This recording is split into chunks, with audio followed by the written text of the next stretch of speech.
And we're recording. Okay, good evening, everyone. I'd like to welcome you to the Zoning Board of Review meeting of March 23rd, 2021. Mr. Heaney, are you there?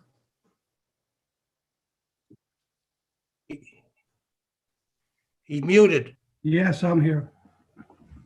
Tom, can you do the roll call for us, please? Sure. Andy Bacon, Here. Olin Gambrell, Eric Curtin, Here. Chris Souza, Thomas Silvera, Here. James Miller, Here. David Huntoon, Here. Thomas Heaney, here. Let the record show that Olin Gambrell and Chris Souza are absent. Okay, very good.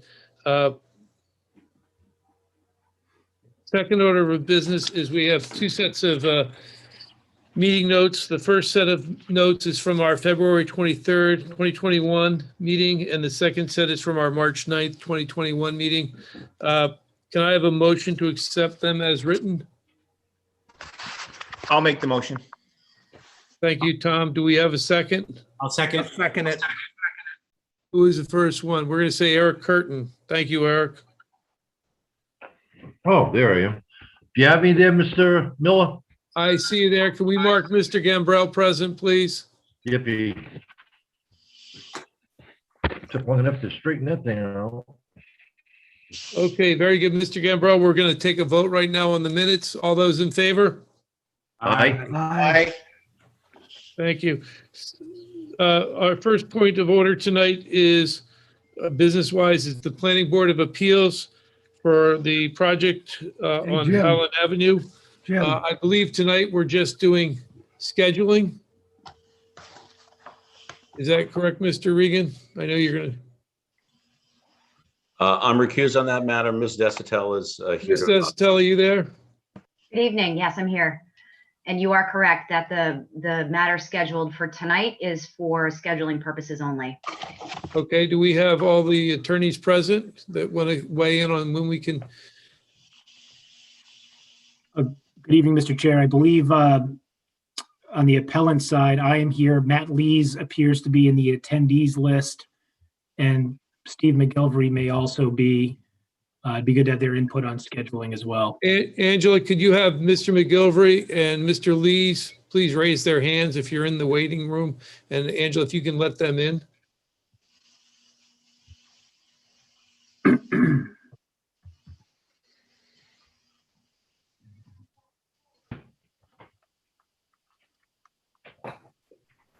I see Mr. Lees is in now. Good evening, Mr. Chair. Yes, I'm here for Robert M. Sylvia. Okay, thank you. Mr. McGilvery, are you out there?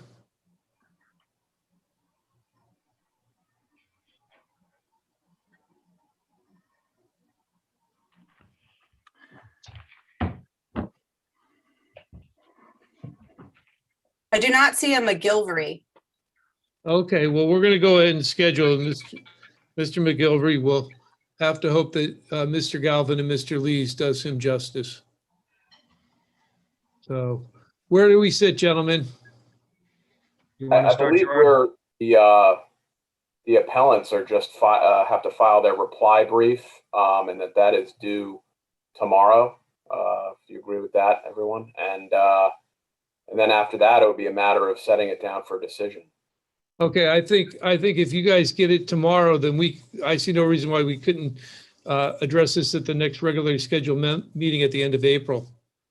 Does that work for everyone? That works for the appellee. It works here. Yep. Likewise, yes. Marissa, does that work for you? Yes, it does. Mr. Heaney, what is the date of that? April 27th. So we will actually convene the Board of Appeals on the 27th at 6. It'll be, our first order of business, and I look forward to seeing you all there. Thank you. Thank you. Thank you, Mr. Chair.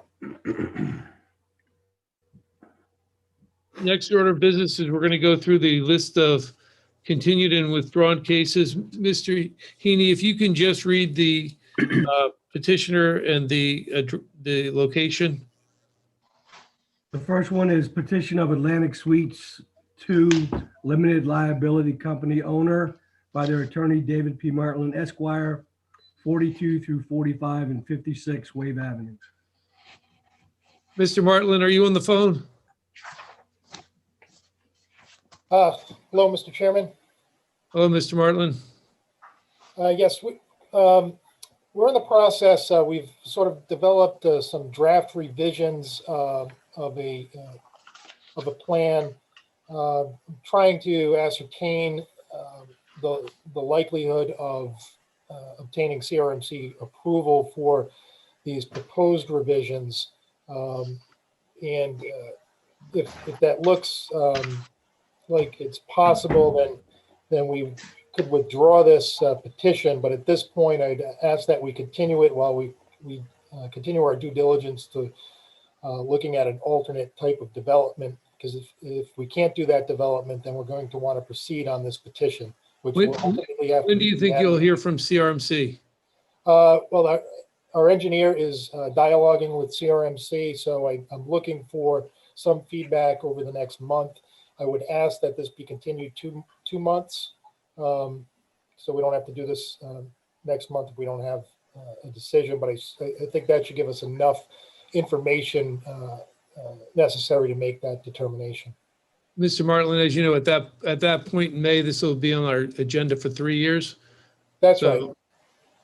I'm trying to close some of these things out, and I want to give you every opportunity. So we'll continue this until the May meeting. Mr. Heaney, what's the date of the May meeting?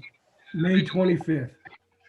So we're going to continue this to May 25th, 2021. Thank you. The next petition is a petition of James L. Paradise, owner, by his attorney Gerard A. Galvin Esquire. This is for both a variance and special use, 170 Aquidneck Avenue. Good evening, Mr. Chair. Gerard Galvin for James Paradise. As indicated last month, there is a closing scheduled to transfer the ownership of the property in early April. I hope that I can indicate to Mr. Costa and also on the planning side, Mr. Wolanski, following that transaction, that will withdraw the pending petitions prior to the April meeting. So you want to continue this till 4/27 then? If I could, please have one more continuance just to make sure those closings go through. Okay, note that this is going to be continued to 4/27. And Mr. Galvin, you've just hit the 1 year mark. Thank you. So, Last one. okay, thank you, sir. Next petition. Petition of John R. Gullison and Bonnie F. Zimbel, owners, by their attorney Jeremiah C. Lynch III, 59 Aquidneck Avenue. And again, this is both for variance and special use. Mr. Chairman, Jay Lynch on behalf of the applicant. We are still at the TRC level. Ms. Small from Northeast Engineers is making some revisions to the parking lot that were requested by Mr. Hall for drainage. We hope to have that wrapped up at the end of this month and be on the TRC's agenda in beginning of April. And I see that you're on the planning board. You were continued on the planning board until the 14th of April, it says? That's correct. Because we're gonna have to complete the TRC and then go to the planning board, and then we'll be back in front of you. When do you think that's going to occur, Mr. Lynch? I'm hoping that, well, assuming that Mr. Hall is satisfied with Ms. Small's revisions, we could be in front of the planning board at their April meeting. We just have to get through the TRC, and then we're able to move along. So do you want to continue this to April? Yes, please. And I hate to be the guy that's like telling on everybody, but as you know, this has been on our agenda for, let's see, original 17, 4 years. A long time, I see So that. It's my goal to move this through the process as quickly as we can. So I'm hoping that we'll see something on April 27th from you. All right. Thank you very much. Tom, I'm just writing this down on the amended petitions. So that's what I was going to ask. So we're going to strike the original petitions We And have to then- carry them because they're still there and they have all those dates, so Okay, so the ones that I should be reading in though are the amended petitions, correct? that's correct. Okay, so let me reread. Okay, very good. So it's just John R. Gullison, owner represented by Jeremiah C. Lynch III. And again, both a variance of special use at 59 Aquidneck Avenue. Okay, thank you. Thank you. Next petition, Mr. Heaney. Petition of Sens Corporation owner in GD Middletown, West Main Road 1, limited liability company applicant at 0 West Main Road. Mr. Chairman, Jay Lynch on behalf of the applicant. Again, this is a similar situation. The owner and the town are trying to resolve an easement that goes across the property. I know I spoke with Mr. Regan and I tried to schedule a conference call with all the parties last month, and we weren't able to do that. So maybe I can try to follow up with Peter and get that accomplished, and maybe that'll help move this along. And I also see that you're on this, you've been continued on the planning board until the 14th of April as well for this project. Correct. So are you comfortable with April 27th? Well, my guess is it'll probably be May, but it's up to the board. If you want to keep it for schedule, control purposes, April is fine, but more likely it'll be May. Mr. Costa, how do you like to proceed? Would you like to go with the May meeting or would you rather me do it for the April?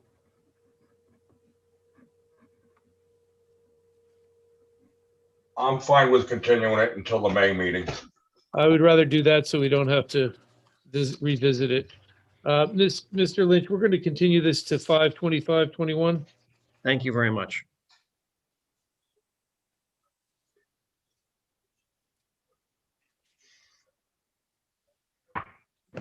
Mr. Heaney, Petition of John and Pamela Wallace owners by their attorneys, Chappelle and Chappelle, for a special use, and this is at 819 Aquidneck Avenue.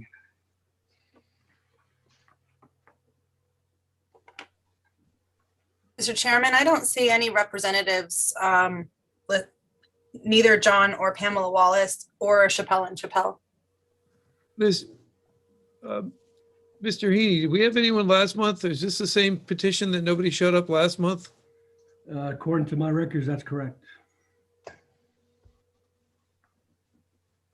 Mr. Costa, can we reach out at some point this week and find out what's going on? And we'll do that. I'm going to continue this to 4/27. And if we don't hear from somebody, then we'll deal with it in April. But we've had 2 months when nobody showed up to address it.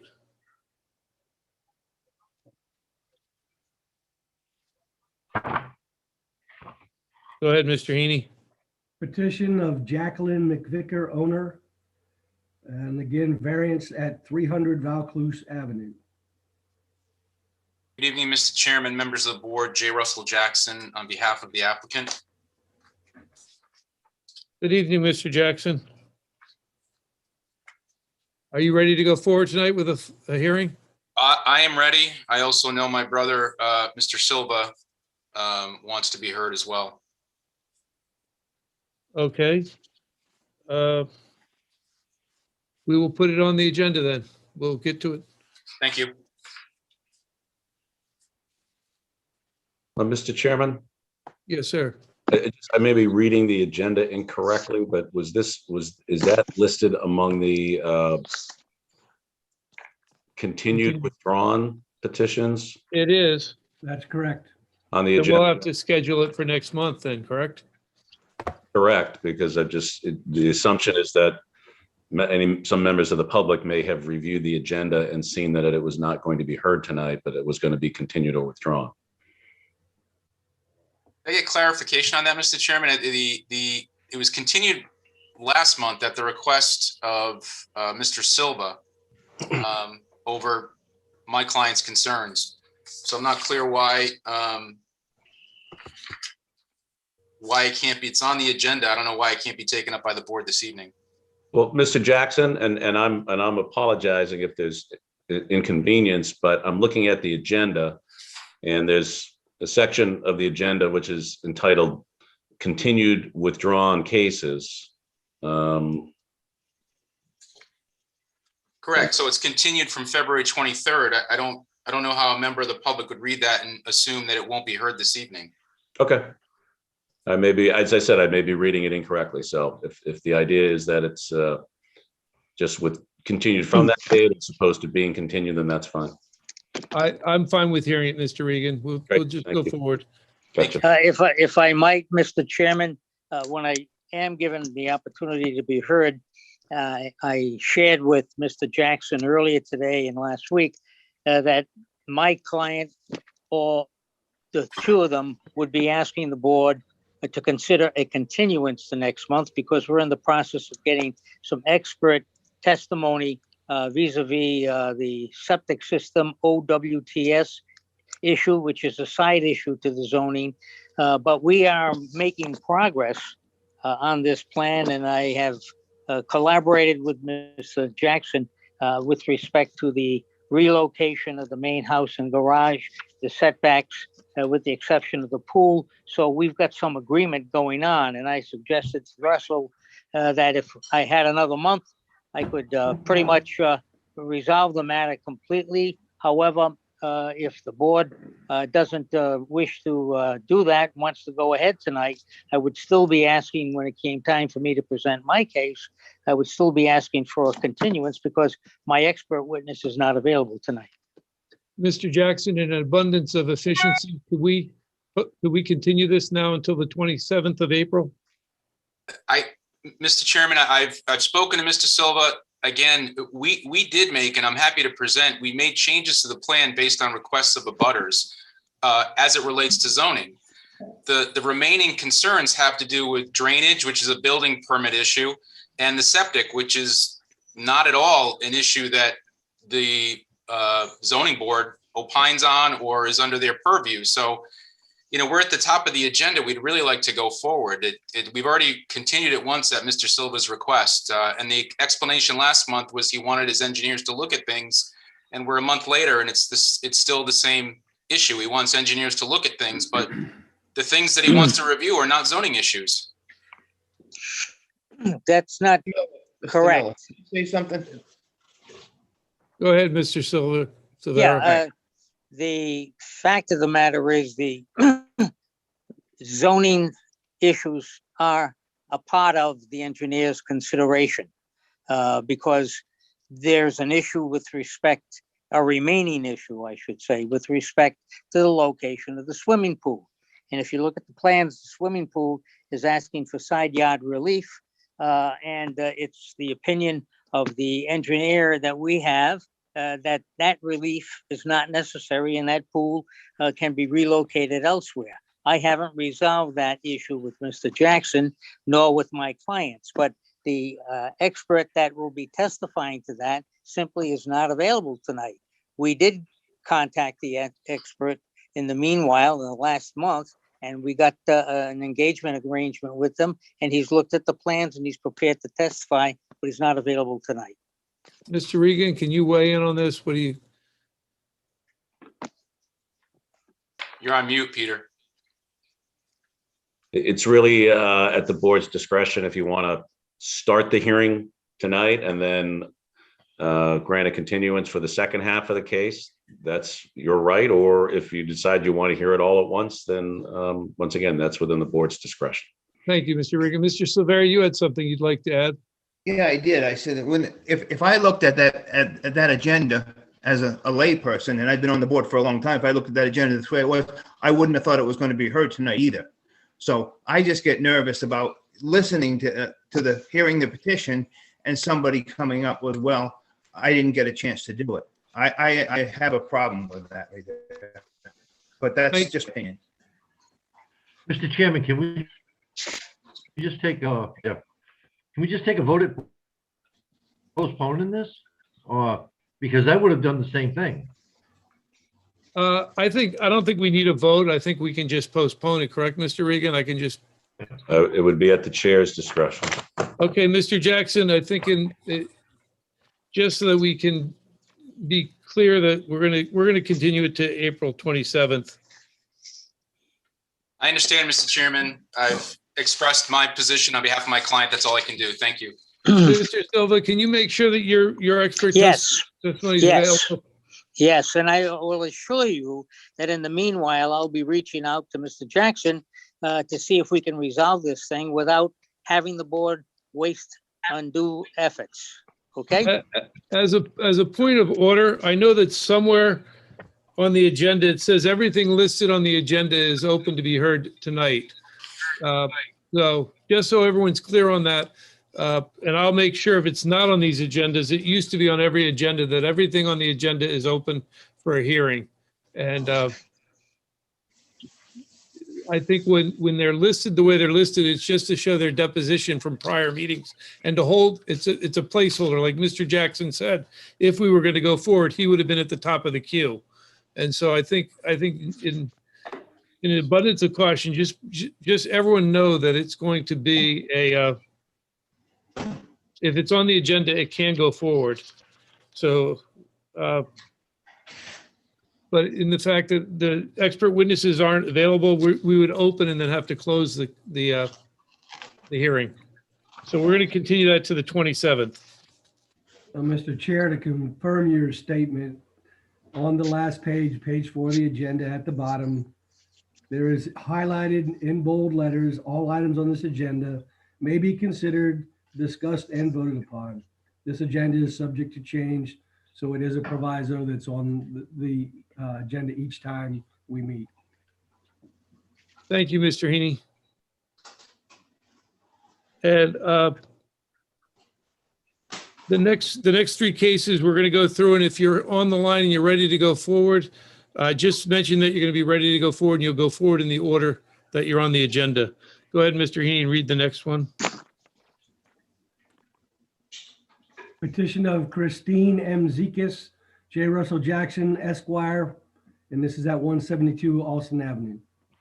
Mr. Jackson, are you ready to go forward this evening?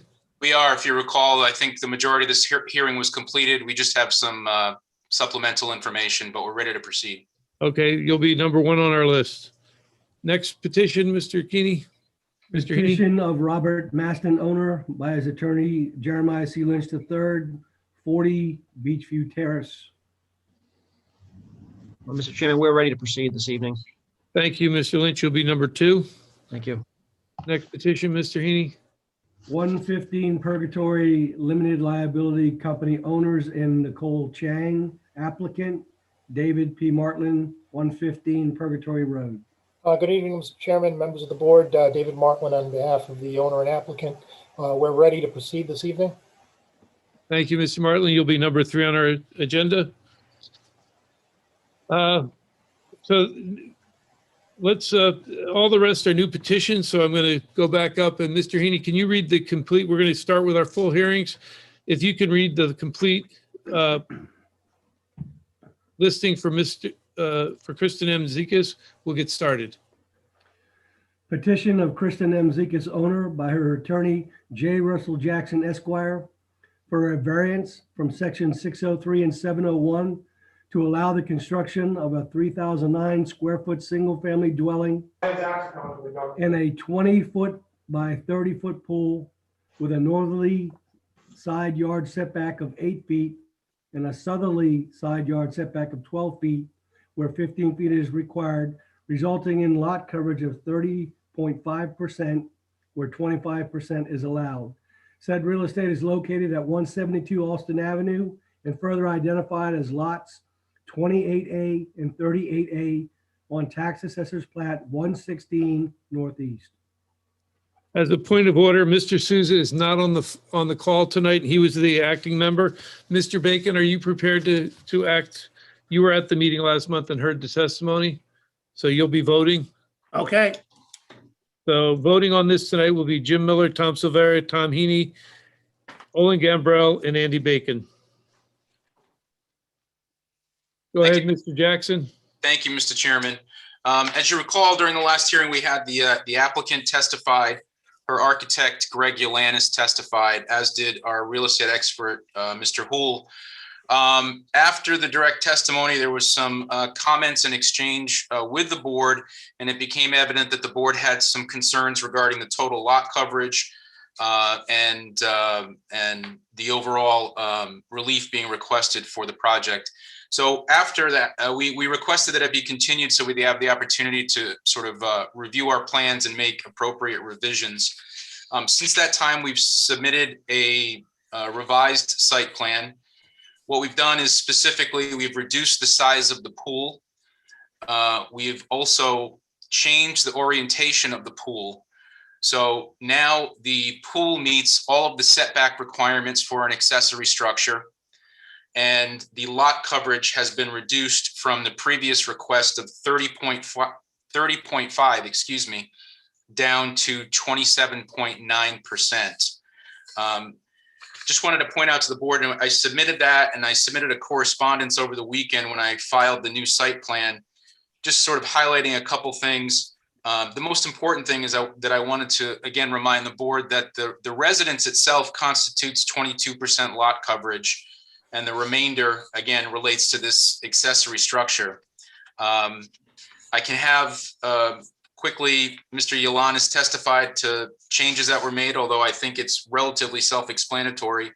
I think more importantly, I'd like to have Mr. Hool follow up on the changes and just testify quickly as to how those changes relate to his opinion. And he also did some additional study on the parcel since the last meeting, and he has some additional information he wanted to share with the board. Did you provide an updated report on Mr. Hool, or will you be providing that after the testimony? I did. I believe it was filed either late yesterday, or I think Jim may have sent it to me via email during last night's Newport zoning meeting. So I think I may have filed it this morning with Mr. Costa. So I'm gonna title that Exhibit 2. Thank you. Updated whole report. So if I could, if Mr. Hool is on the line, which I hope he is, I'd like to bring him in and he can go through his report. And then I think Mr. Yalanis can be available for any questions or to describe the process as well. So. Mr. Hool, no, I'm going to swear you in again, Mr. Hool, just to be for him. Mr. Hool, do you swear the testimony this evening will be the truth and nothing but the truth? Your sound is very muted, so if you get close to your mic, that would be great. State your name and address for the record. Okay, it's James Hool, H-O-U-L-E, 198 Union Street, Portsmouth. Okay, Mr. Hool, tell us about the updated report. Well, I went through the entire report, I believe, the last time around. However, the changes that, I looked at the changes to the plan, and essentially what has happened is the size of the pool has been reduced and it has been turned. So it no longer needs sideline variances. So we're dealing with a much smaller, a reduction of 2.6% in the lot coverage. The house itself remains the same, but we are turning the pool so that you don't have the relief necessary on the sideline. Now, I felt that looking at it the last time, I felt that it had satisfied all the requirements of the code for the relief, but I believe that now it more strongly actually conforms to the relief sought. So that deals essentially with our house and the changes to the house. But then I realized that this property had had a house on it up until very recently. So I actually looked at the old property record card from the town, and I found that at the previous house actually sat on the lot, had a lot coverage that was much greater. It had a 34.5% lot coverage. When we were talking directly with lot 20, it was, the improvements were entirely on lot 28A, and that the lot coverage I calculated the lot coverage, and I put in my report, you may not have a copy there, but I put a copy of the old vision card in that I used to calculate the lot coverage. The house that had sat on the lot had a large deck in front of it. Then it had a large garage in front of that, and the garage had a deck on it. So that the total lot coverage for lot 28A was 34.5%. If you include the land area that we're using now, which includes 38A, you actually have at the time, had a 28.4% lot coverage. So our lot coverage today that has been reduced to 27.9 is actually lower than the lot coverage that had existed on the property. But more importantly, the previous house had been set way back on the lot, so it encroached on the rear setback, and the house itself was 43 feet wide, and the lot is only 50 feet wide. So the reality is it encroached on both sideline setbacks to a fairly large degree, much more than any of the relief that we're asking for today. So the garage, I believe, actually sat in the front setback as well, although I can't say that with the same certainty I can with the house itself. I have an aerial photograph that I might have included in my original report, but I definitely included in the supplemental report that shows that the house was all the way to the back of that lot, and it was clearly encroaching on the sidelines. So I feel that consistent with what had been there and what the Zekas is proposing to put there, I think that the lot coverage issue and the setback issue is actually better today than it was before. Thank you, Mr. Hool. Any questions for Mr. Hool from the board?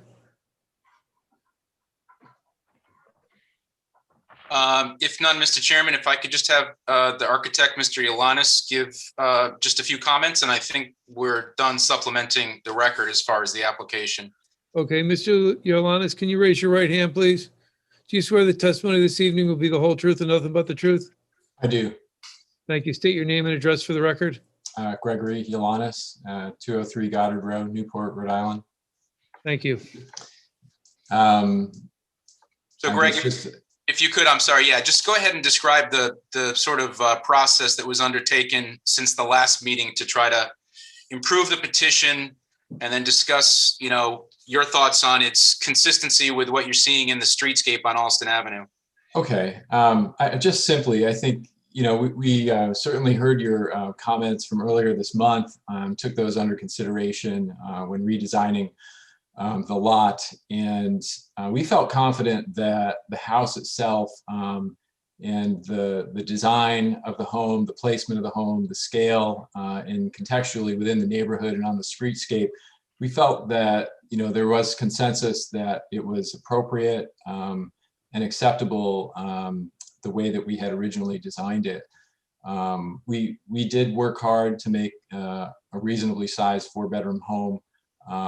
And the width where we were asking for setback relief on the north and south sides, the width of the home, is driven by the minimal program that we have in allowing the spaces to work with each other. And that's the reason for the setback request, on top of the lot being relatively narrow, similar to other lots in the neighborhood. So we felt as if the house was relatively stable as part of our application, and we focused rather on the modifications for the pool, where that was most of the discussion that was heard from the board last, well, it wasn't last month, it was earlier this month, in regard to the pool. And so we did two things with the pool. We scaled it back from 20 by 30 to what is now a 15 foot by 28 foot structure.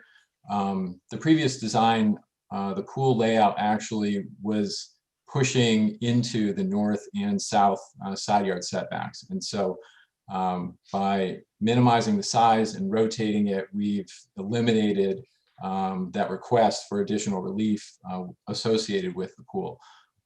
We actually really like the way that this is laid out. It gives the pool and its use more privacy to the neighbors, and is fully compliant with the zoning ordinance for accessory structures.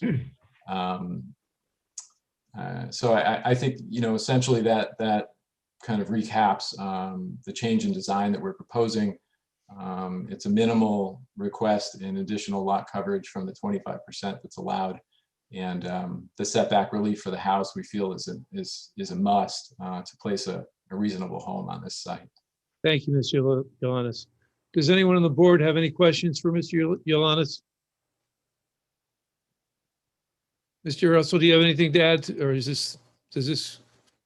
That was it. I mean, again, I don't want to belabor the point. We had sort of extensive testimony last hearing and then the dialogue with the board. So we continued it to make revisions, and that's kind of where we left it. I don't know if I don't believe there's, well, I shouldn't say that. I think there were some interested parties that wanted to comment. I don't know if they're still on the call or not. But We'll open it up to the public in a moment, but I could just have two minutes at the end to make a brief statement, and then before you deliberate, that would be great. Thank you. okay, we'll do that. Mr. Regan, are you still there?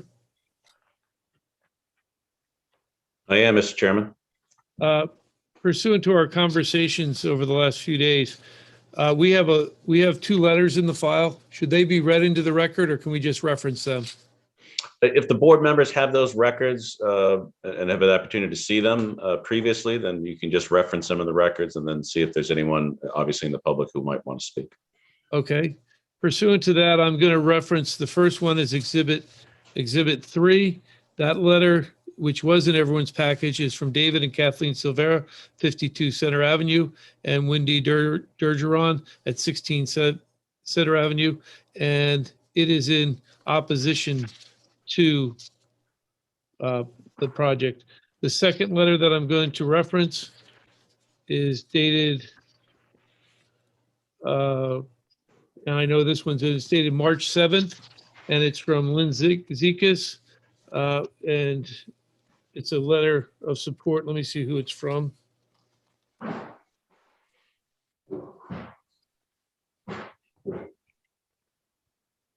It is from Kristen's mother, or her partner, Peter Stenhouse, at 150 Alston Avenue. We're going to reference that. That's a letter for it. We're going to reference that as Exhibit 4. And since nobody on the board has questions for the petitioners at this point, I'm going to open it up to the public and see if anyone on the line would like to speak either for or against the project. Please raise your hand and Angela will let you into the meeting.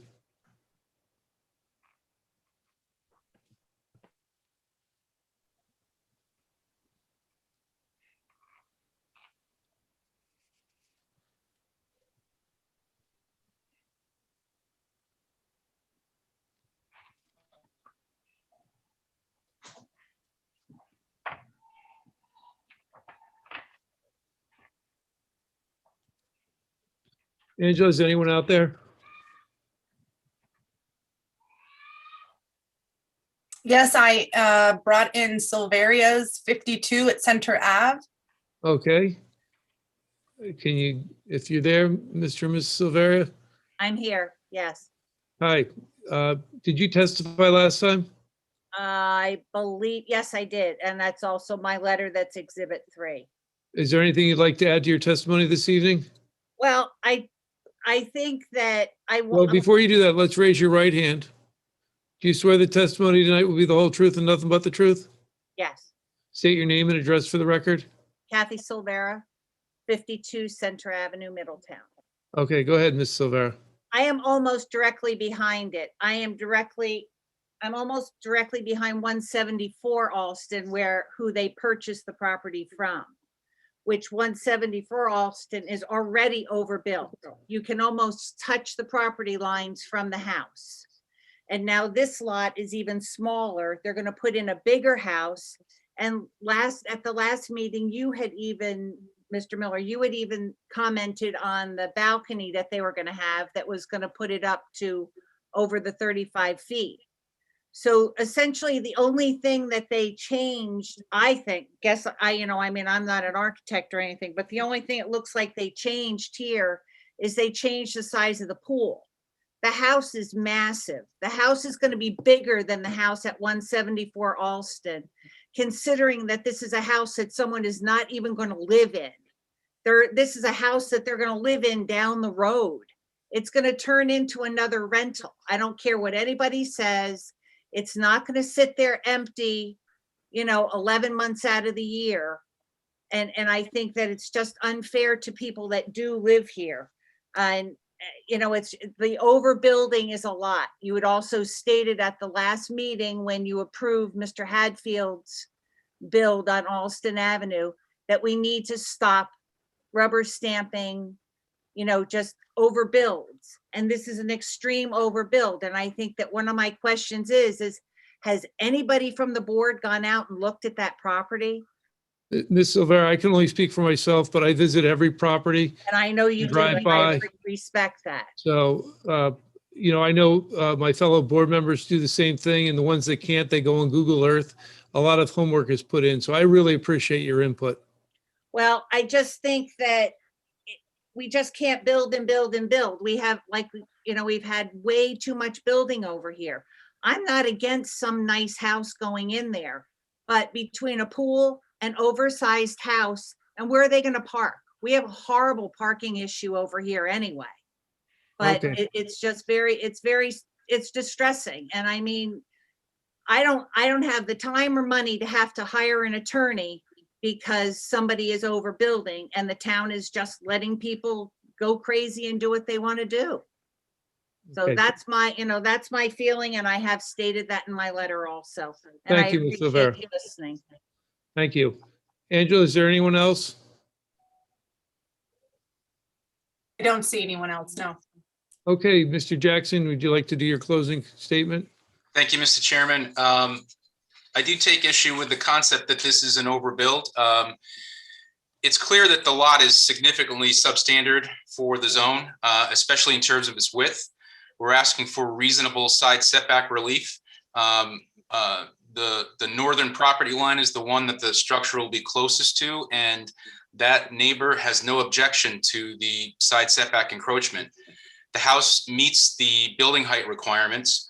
The structure itself covers 22% of the lot. The remaining lot coverage relates to the pool. As we previously had indicated, we would be more than happy to have a condition imposed that any lot coverage which relates to the pool can't be used for the purposes of developing further structure on the lot. Given what exists next door and what exists and has been approved recently on Alston Avenue, we don't think that this is an overbuild, and we don't think that this is inappropriate for the neighborhood. We've made reasonable changes to the plan to bring the lot coverage down. We acknowledge that perhaps the original plan was too ambitious as far as lot coverage is concerned. And you've got expert testimony that the relief being sought is the least relief necessary for the reasonable use of the land. The use of a pool is a customary and acceptable accessory use for a single family residential home. And lastly, you had sworn testimony from the applicant that she has been in this neighborhood for the last 15 years. Her mother and her mother's partner already own property on Alston Avenue. She's summered here and spent weekends here. This has been an area which is important to her, and she desires to remain on Alston Avenue. So the allegation that no matter what she says, despite her sworn testimony, is that she's going to rent it out, to sort of short-term renters, is just inconsistent with what she's testified to and the purpose of why she wants to build the house. So I think those are important factors. And between the testimony and evidence provided during the last hearing and this evening, we believe that we've met the requirements for the granting of the dimensional relief being requested on this application. And we'd respectfully request that you grant the petition. Thank you, Mr. Chairman. Thank you, Mr. Jackson. We're going to close the public hearing at this point. Can I have a motion to accept the revised plan? And in the in the motion, I'd like to incorporate the petitioner's desire to, so you understand what's going on is if we allow the pool to be built, they can't take the pool out down the road and then say, oh, we're just adding to the existing structure. So I'd like to incorporate Mr. Jackson's offer into the motion that the pool the pool area will not be used for, down the road for lot coverage. I don't know how we add that, Mr. Reagan.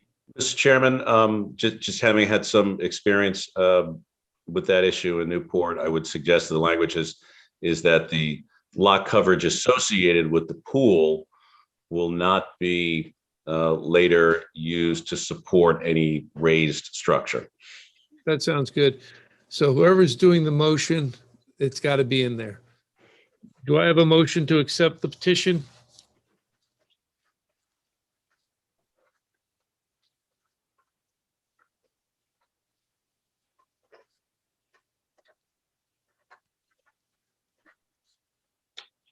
Mr. Silvera, you're on mute. I see your lips moving. Tommy, you're on mute. There you go. I'm sorry. I'll fix that. All right. Okay. I'll make the motion to grant the petition with the condition that the lot coverage for the pool cannot be used to build a raised structure. Okay, in the future. In the future. Is that acceptable, Mr. Regan? Fantastic. Do I have a second? Second. Chairman, just to clarify, the motion is in relation to the amended plan. That's correct. Yes, thank you. Who seconded? Andy Bacon, second. Thank you, Mr. Bacon. Discussion? Well, I think she's done well and beyond, went out of her way to make things smaller and move things around to help us out here or help the decision out. And I think she did a great job, and I'm hoping that she gets her wish to live in Middletown. Any other discussion? Yes, this is Tom Heaney. I'm probably the loudest objector the first time this case was heard. So I will definitely go on record to say that I believe that the changes that have been made to this point, realizing that the home itself hasn't been changed much, but the pool obviously size and orientation has, to reduce the overall lot coverage. It makes me believe that now the relief that's being sought is really due to the unique characteristic of this lot. And as far as the house itself, even though it's a fair sized house, I don't believe, based on the surrounding area, like we just discussed, this is an overbuild. And even though I was the one who was holding the line and saying, we can't let people continually overbuild with respect to percent of lot coverage, I do believe this is reasonable. And again, based on unique conditions of the lot and not as a result of the applicant in any prior action that she's taken. So I plan on supporting this. Any other discussion? Mr. Silvera, Mr. Gambrell? I'm also going to support it. I believe that the relief that they did downsize the pool, so they have cut the lot coverage down. And I believe that the area just has overbuilt houses, and there's nothing that can be done about it. It's just the size of the lot is what makes the house a big house for the lot. If it was a bigger lot, it wouldn't even be a problem. So, thank you, Mr. Silvera. Mr. Gambrell, do you have anything to add? No, I agree with my colleagues. I mean, down in that area, everything's built just the way it is, and the petition having the willingness to reduce that, and then put in with the petition that a pool can not be used for further builds. I'm going to vote in favor for it. Thank you, Mr. Gambrell. I'm the last one, so I too am going to support it. When the petition was initially filed at 30% of lot coverage, it was too large. Today, with the lot coverage down to 27%, and the condition that the pool area can't be used in the future for raised structures. I think the applicant has shown that their willingness to modify their plan shows that they want to be a good neighbor. So I too am going to support it. All those in favor? Aye. Aye. Motion carries 5-0. Thank you, Mr. Chairman, members of the board. Thank you. Thank you.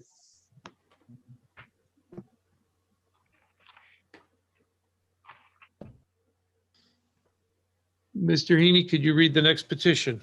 Petition of Robert Maston, owner, by his attorney Jeremiah C. Lynch III, for a variance from sections 603, 701, and 803G to demolish the existing attached garage and construct a 12 feet by 24 feet attached garage with a side yard setback of 2.94 feet where 15 feet is required. Said real estate is located at 40 Beachview Terrace and further identified as Lot 14 on Tax Assessor's Plat 121 Southwest. Mr. Chairman, for the record, I'm going to recuse myself on this matter, and Ms. Desautel is here to advise the board. Thank you, Ms. Desautel. Mr. Lynch, are you there? Yeah, I am, Mr. Chairman. Thank you very much. Jay Lynch, representing the applicant. Tonight I have two witnesses, Mr. Maston, who is sitting alongside me, and when the time is right, I will angle my computer so he can testify. I also have Mr. Hool, who's going to provide expert testimony, and I believe his report has been previously submitted to the board. I think it was submitted prior to the special meeting back on the 9th, which we had to be, our application had to be continued. So when we get to that point, I'm going to ask that his report be admitted as an exhibit for the applicant. Mr. Chairman, if I could, not to interrupt you, I just want to make sure that I'm identified. I represent a number of abutters and in objection to this petition. So I just wanted to make sure the board was aware of that. And I'm happy when the time is right to read into the record the abutters that have asked me to represent them. Thank you, Mr. Jackson. I'm going to give you just a general overview. This is a very straightforward application. The existing structure on the site is a 1.5-story home with an attached garage, a single-story garage. The applicant is in the process of remodeling the house and wants to add a master bedroom on the first floor in the garage area. Unfortunately, due to the construction of the garage, the foundation is insufficient. So he's going to have to demolish the existing structure and then rebuild a similar sized 1-story addition in the same area. It's the existing setback from the east property line is 2.94 feet. That setback is not going to diminish. That's going to stay the same.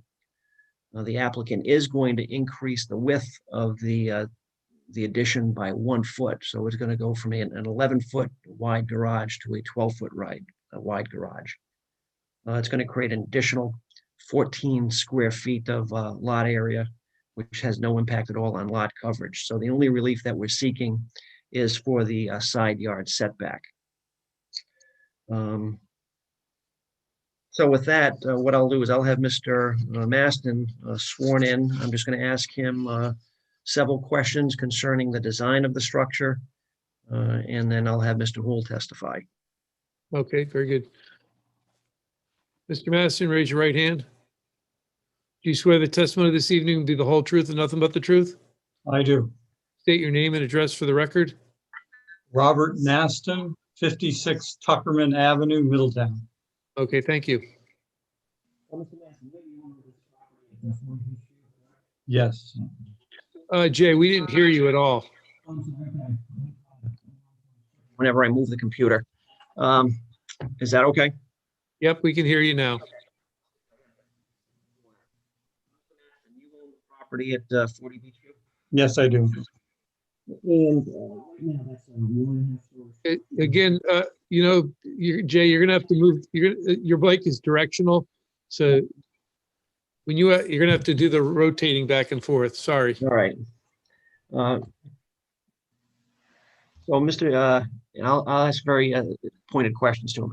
That is, you have a 1.5 story, 3-bedroom house on the site? Yes, I do, correct. And there is an attached garage to the premises? Yes, And it's your plan, your desire to demolish the garage and construct a master bedroom on the same footprint? yes, it'll be a master bedroom and bath in the same footprint, but we need to go a foot wider away from the property line in question. So we're not changing the setback on the east side. It's the exact same setback, but we're increasing it 1 foot so that an adequate bathroom can be accommodated inside the new structure.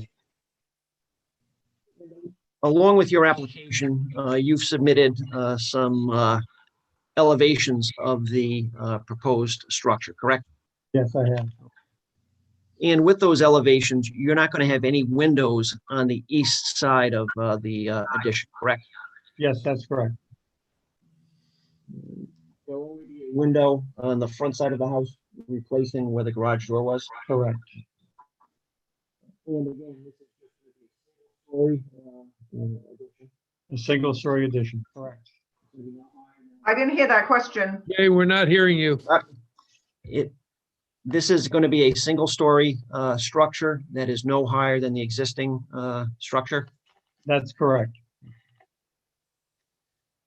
I don't have any further questions for the applicant. I don't know if Mr. Jackson or the board have any. Mr. Chairman, I do have some questions. Okay, Mr. Jackson, go ahead. Mr. Maston, how long have you owned this property? I think it's been about 5 years. Okay, and just to clarify, how many bedrooms exist in this property right now? 3. And what do you use the property for? It's a rental, investment property. And so by proposing to demolish the garage and create a master bedroom suite, through that process, did you examine any other alternatives for an addition to this house? No. And so when you're done with this project, how many bedrooms will this house have? 4. All right. So what do you currently get for rent as a 3-bedroom house? I don't know. It's a seasonal rental. Right now I have a family in there. And I do most of my rentals through VRBO. They actually collect the rent, pay the taxes to the town and everything else. So the property is advertised on VRBO, Airbnb, that type of thing for short-term No, rental? it's not on Airbnb because that gets too many partiers. I only try to rent to families. But suffice it to say, you're going to, in all likelihood, you're going to be able to collect higher rents for a 4-bedroom house than you will for a 3-bedroom house. Objection. Why? The relevance. It's a single. Mr. Chairman, it's not irrelevant. Part of the hardship that has to be demonstrated by the applicant is that the desire for the relief is not driven primarily for financial gain. And I think that's a reasonable area to explore on cross-examination. Agreed. All right. So again, Mr. Maston, it's a fair assumption that you are going to collect higher rents from your short-term tenants for a 4-bedroom house than you will for a 3-bedroom house, correct? Sure, that's likely. Okay. And that's really the purpose of this project, isn't it? No, it's not. What's the purpose of the project then, if it's not to increase the number of bedrooms? I take a lot of pride in my properties. If you know my building on Aquidneck Avenue, I improved the front of it, put awnings in front, did a lot of beautification. I wasn't required to do that. It didn't bring me any more rent. I take pride in my properties. Eventually, my long-term plan is to sell this house to one of my key employees. I don't want to sell him a piece of junk with an inadequate foundation under the garage. Okay, but for the time being, it remains a short-term rental and you're going to have 4 bedrooms instead of 3, correct? That's correct. All right. Thank you, Mr. Chairman. Mr. Lynch, do you want to put Mr. Hool on? If I could, please, Mr. Hool.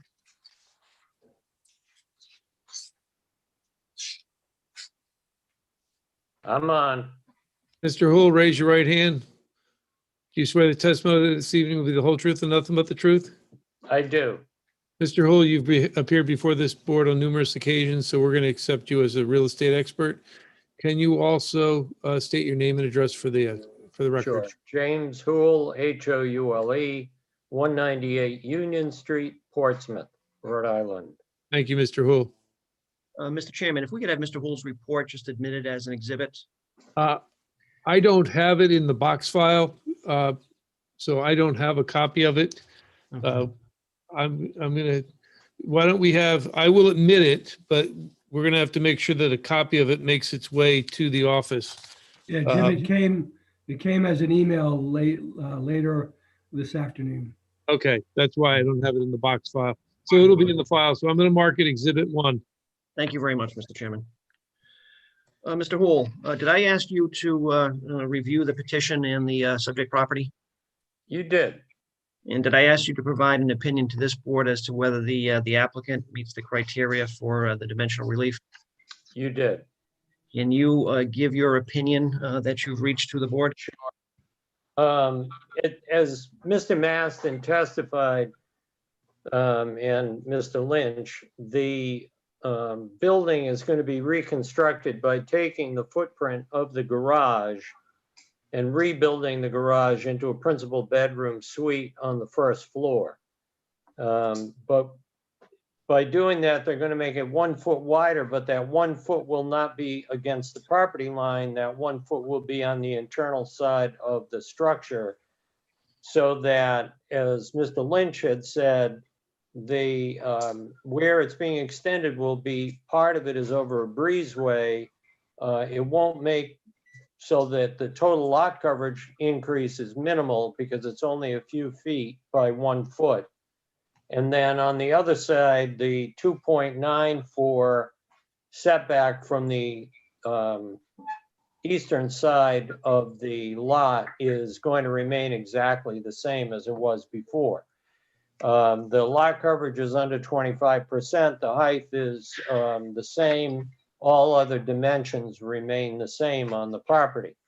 Now, I'm sorry that you don't have the report in front of you, because I do have a series of maps and I have a few photographs that actually I think are somewhat important, because you can see that when I looked at this property, you can see that the neighbor that would be most impacted by the extension would be the property to the east. And that property actually has an elevation that is significantly higher than where the subject bedroom is going to be placed. So that the visual line will not be, and there aren't going to be windows on that side anyway, but there's really nothing that would be disturbing the building to the east. So I looked at that as the primary impact that it might have to anyone at all in the neighborhood. And I looked at the concept of having a principal bedroom suite on the first floor and expanding the square footage of the house to be very consistent with what the market demands. You know, today there is a lot of emphasis on having first floor master bedroom suites. And at the same token, the expansion of the square footage of the house will allow for a more reasonable use of the property. So I looked at it in terms, again, of the usual criteria, the criteria that are necessary for any of the variances that are being requested. The hardship seeks relief is due to the unique characteristics of the subject land. He's asking for setback relief on that eastern side. This lot is smaller and narrower than is, it only has 7,800 square feet. I think 7,147 square feet and it is only about 70 feet wide, so that it becomes very difficult to use this without sort of some kind of a cumbersome addition to the property. This is the more natural addition since it already exists as part of the streetscape. So I looked at that, and I believe that it is due to the unique characteristics of the land and the existing structure, not to the general characteristics of the surrounding area.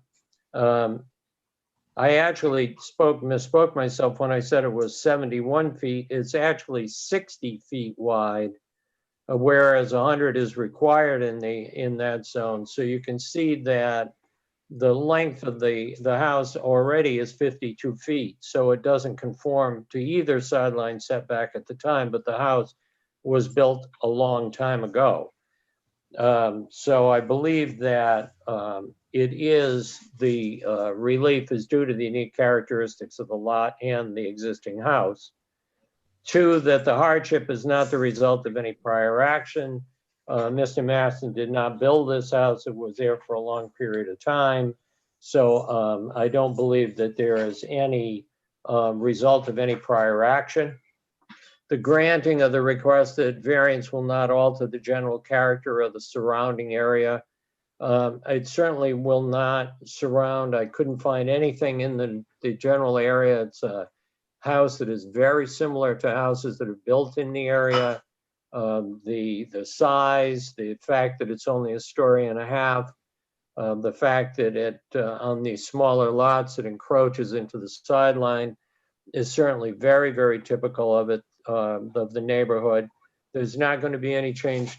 The percent of lot change is so small that it doesn't even move it up 1%. There is the deck, the shed, overhangs are all still within the 25% lot coverage allowed. So I don't see it as generating any particularly negative factor.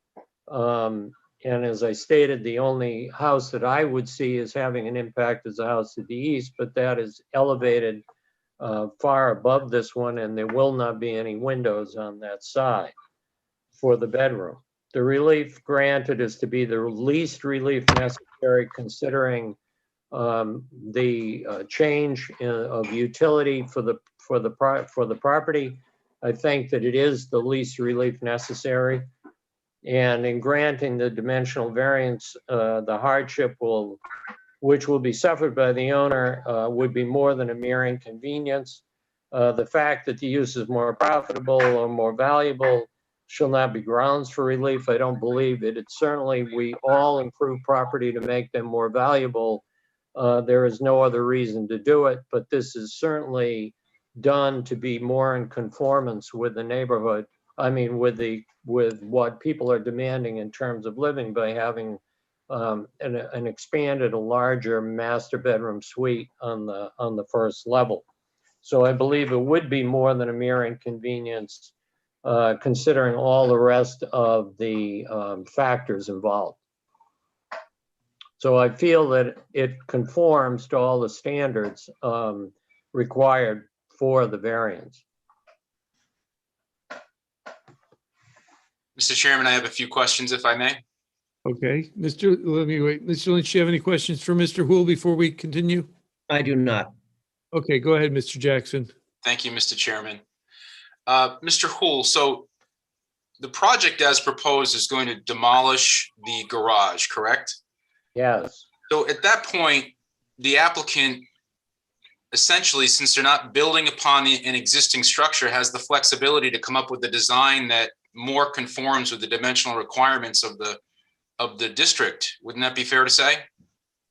It could be, but the problem is that I can't project myself as a design expert, but I would think that it may be very difficult in terms of the existing room layout and configuration of the house to the only place that you would normally put it would be as an extension to the rear.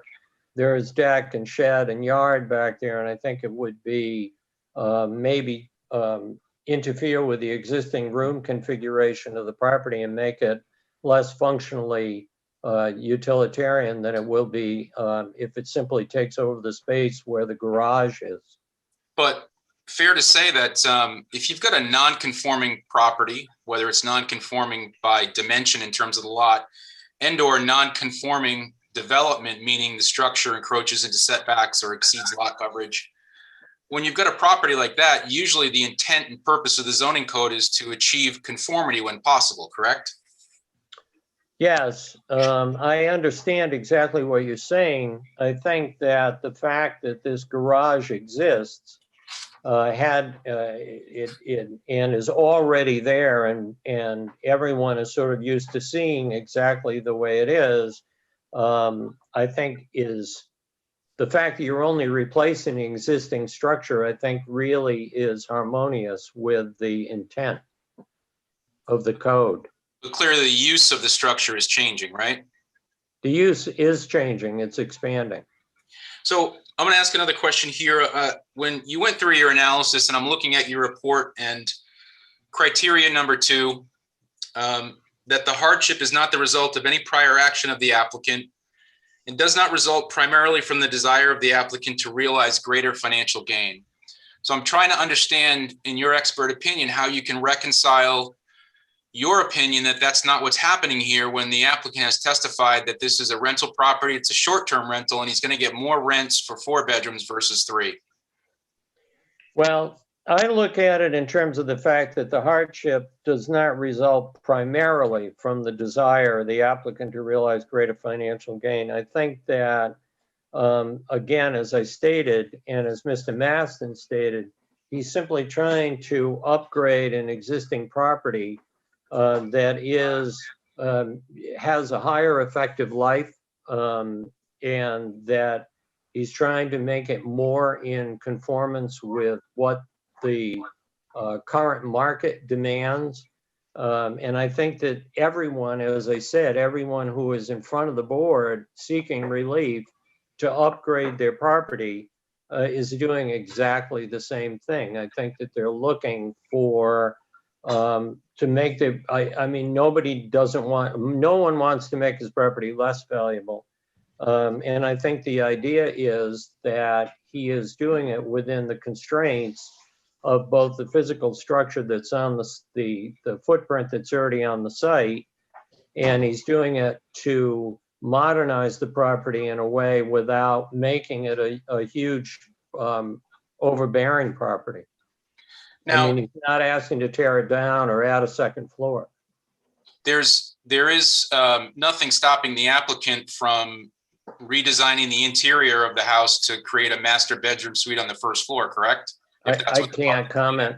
I can't comment on that at all. That's a design element. Well, you did comment that the market is, I guess, demanding master bedroom suites, right? Yes, first floor bedroom suites. Yes. All right. Did you explore the floor plan of this property as part of your investigation? No, I looked specifically at the petition the way it was presented. Okay. So there is a first floor bedroom that exists in this property. You're aware of that? You know, the first floor bedroom is really substandard in this property. One of the problems, I didn't want to really get too much into that, but when you deal with bedrooms in a house that only has about 1,500 square feet and you have 3 existing bedrooms, the bedrooms tend to be very small and tend to be placed in a way that was more apropos to the time period when this was built, which was probably in the 1950s.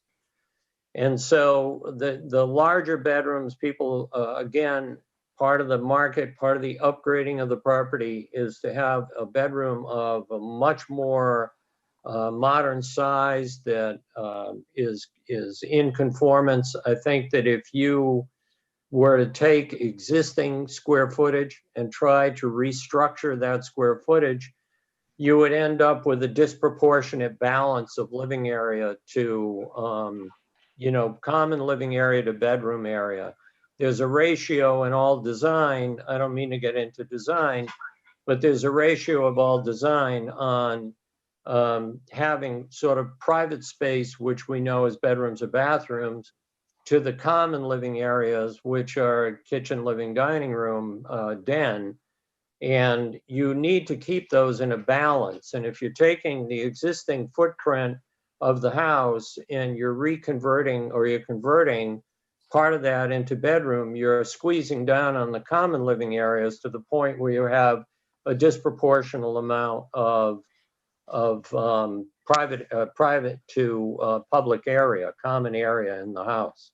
And that would affect the rent you can demand, I assume, correct? I'm not sure that it would, but I think that it would certainly diminish. It would diminish the whole intent of having an improvement to the property. Mr. Houle, you've testified as well that the requested variance would not alter the general character of the surrounding area. So I'm curious, how deep does your inquiry go when you sort of take an analysis of the surrounding area? Is surrounding area strictly, well, this is a residential neighborhood and this is a residential use and that's the end of the inquiry? No, I mean, this is in the same area of the last petitions that we've been involved in, where we have Alston Avenue and, last week we had Alston Avenue. This is an area where this is a very common event to expand property, and Mr. Maston is not expanding this property anywhere near the level of some of the houses that we have commented on and been involved in petitions. And I think that for that reason, it remains only a 1.5-story house. It doesn't occupy any more square footage on the site than it already does. It doesn't extend out toward any of the other neighbors. I think that it really does not impact the general character of the neighborhood. Well, I mean, I suppose the modifications to the structure, as you've testified to, may not. But I guess what I'm asking is whether or not the expansion of the existing use impacts the neighborhood. This the property is located on Beachview Terrace, which is a dead-end street, correct? Yes. And when you examine the character, do you make any inquiry as to whether or not this dead-end street, this small area, is primarily owner-occupied, or whether or not there's a high percentage of rental properties on the street, or whether or not any of those rental properties are short-term rentals, and how the expanded use of short-term rentals may impact the character of the neighborhood? Do you make that inquiry? This is an area that, good, bad, or indifferent, is truly in transition. It was very interesting because of the fact that we were involved, that we have been involved. I've been involved in a couple of petitions, again, recently, that were on Alston Avenue. I began to look at how this neighborhood has really changed in terms of the market and in terms of the relative, and I found that over the last 25 years, that in fact, what's happened is the actual values and the construction that has gone on in this area, not in the Eastern Point area, it's not in the Point area itself, which is already a very high demand area, but this area has seen probably the biggest growth outside of the Point area than any other area in Middletown. And the values have increased. We've seen tremendous amount of new construction. The Middletown Tax Assessments just came out, and I went to visit a property on Briarwood for someone who was interested in appealing his tax assessment. And as I stood on Briarwood Avenue, I could see construction going on at 3 sites within very close proximity. So I think that if you're talking about a neighborhood and the conformity to the neighborhood, the fact that this house, yes, will have another bedroom, but the truth of the matter is it will likely not be a huge expansion, simply because of the fact that they're not going to be able to. I mean, it's a relatively small lot. There's not a lot of room for parking. And I think that the utility is going to remain fairly much the same in spite of the addition of a bedroom. So if I may, Mr. Chairman, I just have one more question to Mr. Hool, and I'll yield to the board. So I want to understand, Mr. Hool, is it your testimony that the use of a residential property as a short-term rental is of no greater intensity of use than an owner-occupied residential use? No, I didn't say that at all. I think what I was alluding to is the fact that this is an area that is primarily, I actually probably didn't state this, but this is actually primarily a single family neighborhood. I think that most of the people, even who use them for seasonal use, have them as their personal residences. I think that it'll remain primarily the market for this property. The long term is not going to be as a rental property. Mr. Maston, I'm sure, bought it a long time ago and is capable of economically doing that, but the values have risen so high in this neighborhood that the chances of it being a short-term rental property are very slim. I look at it in terms of this being a primary residence.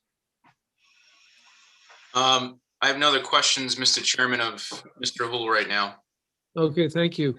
Does anyone on the board have any questions of Mr. Hool or Mr. Maston, the petitioner? I have a question. Well, I'm not sure if it's either, I'm not sure who can answer it. From a short-term rental perspective, Mr. Maston, you've been running it as a short-term rental for a while. Have you had many complaints from the tenants that have been that have visited the property and have stayed with you?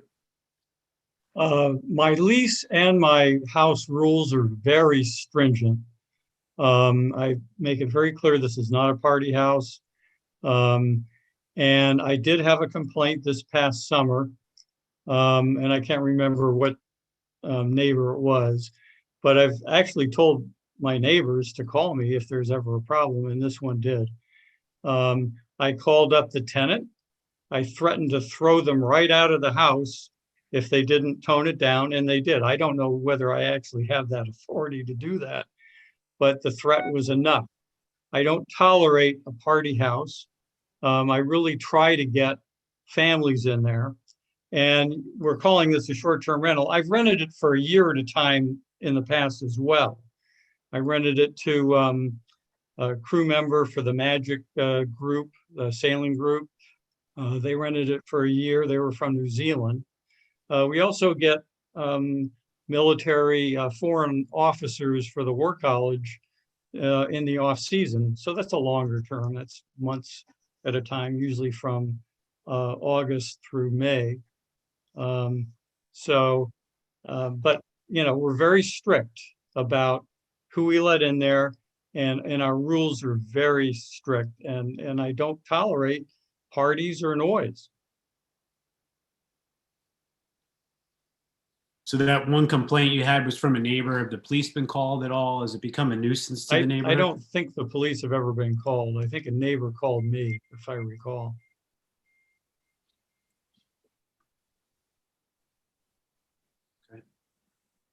Any other questions from the board for either Mr. Maston or Mr. Hool?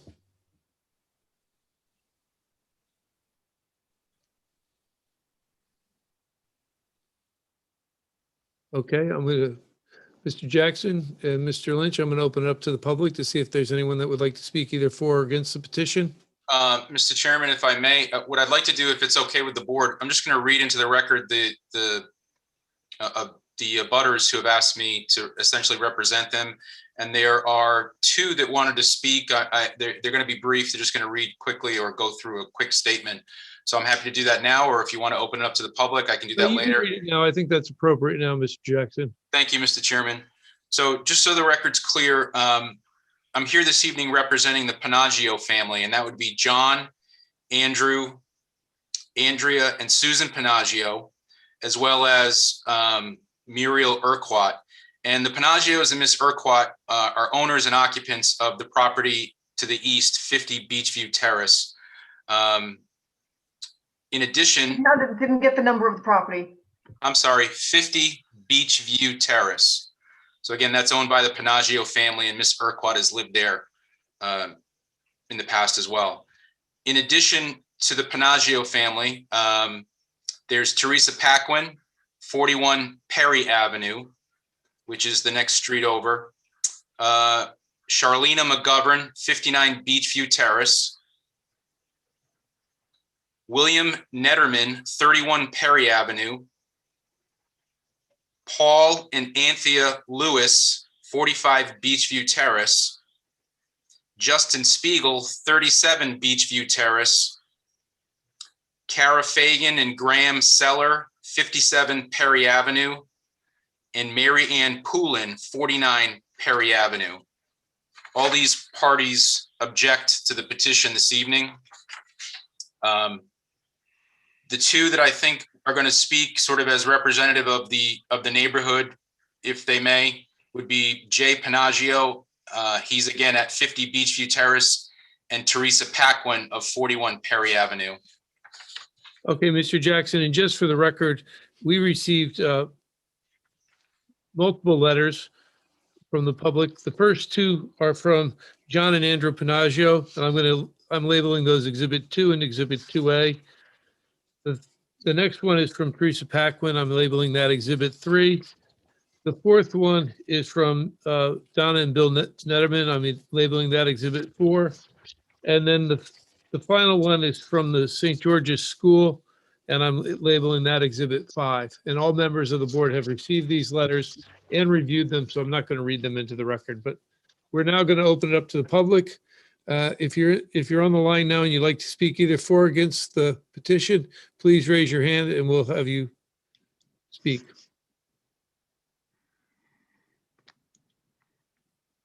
I'm sorry, but I don't know where I should raise my hand. This is Andrea Panaggio speaking.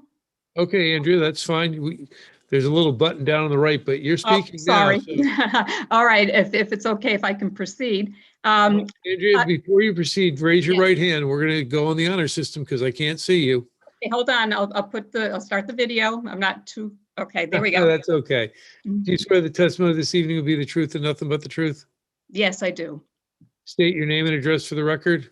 My name is Andrea Panaggio, 5 Tyndall Trail, West Windsor, New Jersey. Okay, thank you. Okay. There was a little bit of a change of plan. My brother Jay, who was going to speak, he's had some difficulties getting on this call.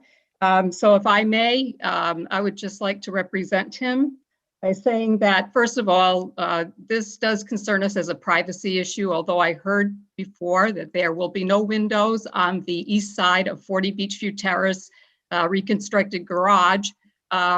It is still uncomfortable for us to have living space so close to our property. That's point number one. Second of all, in terms of the short-term rental has been a problem for us. And I have been there enough to see it myself and to experience it. There's levels of noise that come from the short-term rentals that are at times unbearable. There's light pollution. There's these large outside lights that light up, they stay on all night, and there's backyard lights that people leave on all night as well because there are parties that go on there. I understand that the police have only been called once, but we're not the kind of people to call the police every time something happens. But just please know that there's noise, there's light pollution, and then the parking problem is a huge problem for us at 50 Beachview Terrace. The renters park their cars on our front lawn. They do not park off street, they park on our lawn, maybe sometimes 2 wheels on the front lawn, sometimes the rest of the car and the rest, but that happens. But the expansion of this property to allow another bedroom, that means more people can jam into that house, which means more cars are allowed, and they're already blocking the street. That's a safety issue for us too, and it's already happened in the past. I have not witnessed it myself, to be clear, but understand that emergency vehicles tried to get up Beachview Terrace to reach a woman at the top of the street, couldn't get past because off-street cars that were parked in the street were blocking the road. I think those are the major points that I wanted to make. The short-term rental is a difficulty. It does impact our life. And we would like to have, we'd like the residents of the neighborhood to be considered in this. It is disruptive to us. Thank you, Mrs. Stajil. Is there Oh. anyone else in the line that would like? Teresa Paquin wanted to speak, but she was on the phone and she didn't know how she would be entered into the discussion. I will have Angela look for her. Angela, do you know what her phone number is? Because she's going to be on by her phone number. Let me see if I can find her. Oh, her phone number. Oh, sorry, I didn't have that. Russ, by any chance, would you happen to have her phone number on that list that I had provided?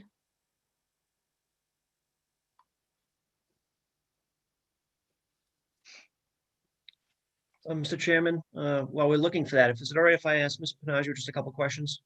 Sure. Oh, I'm sorry. Ms. Panagio, Yes. do you own the property? No, I don't. I stated that from the beginning. I think it was stated I don't own the property. I'm the sisters of the owners. And do you know whether, and is that your brother Jay? Yes, that's right. And do you know if Jay knows Mr. Maston? I'm sure he's acquainted with him. I don't know how well he knows him. Did Raise your your brother, hand. did your brother tell you that Mr. Maston has given him his phone number in case of any problems with the property? I don't know that. I can't speak to that. How do you raise your hand if you, how do you raise your hand if, Have you ever had the occasion to try to contact Mr. Maston? No, I have not. I've witnessed what goes on, but I didn't feel like, as not being the property owner, it's not my responsibility to try to do that. I don't have any further questions. Thank you, Mr. Lynch. Okay. I see, I'm sorry, I'm butting in, but I see that Teresa is there. Teresa, are you there? Ms. Paquin, can you hear me? We're on mute. Angela, can you unmute Ms. Paquin? I don't know whether you can do it.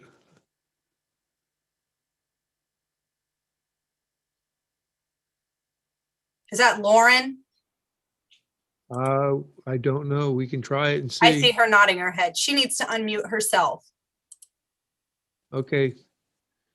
Press the space bar. That'll unmute you.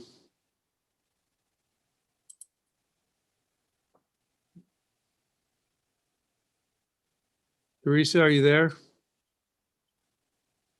She is trying. One moment. Okay.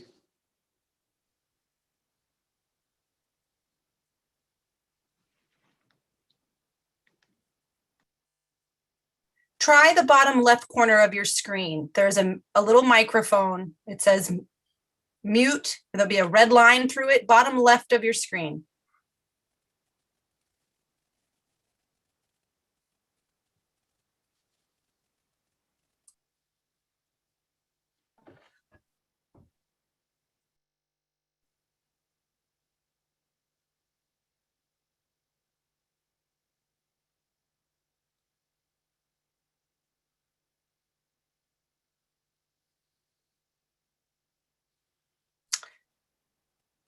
You turned off your video, and that's in the same location as your microphone. So however you turned your video screen off is right near it should be your microphone.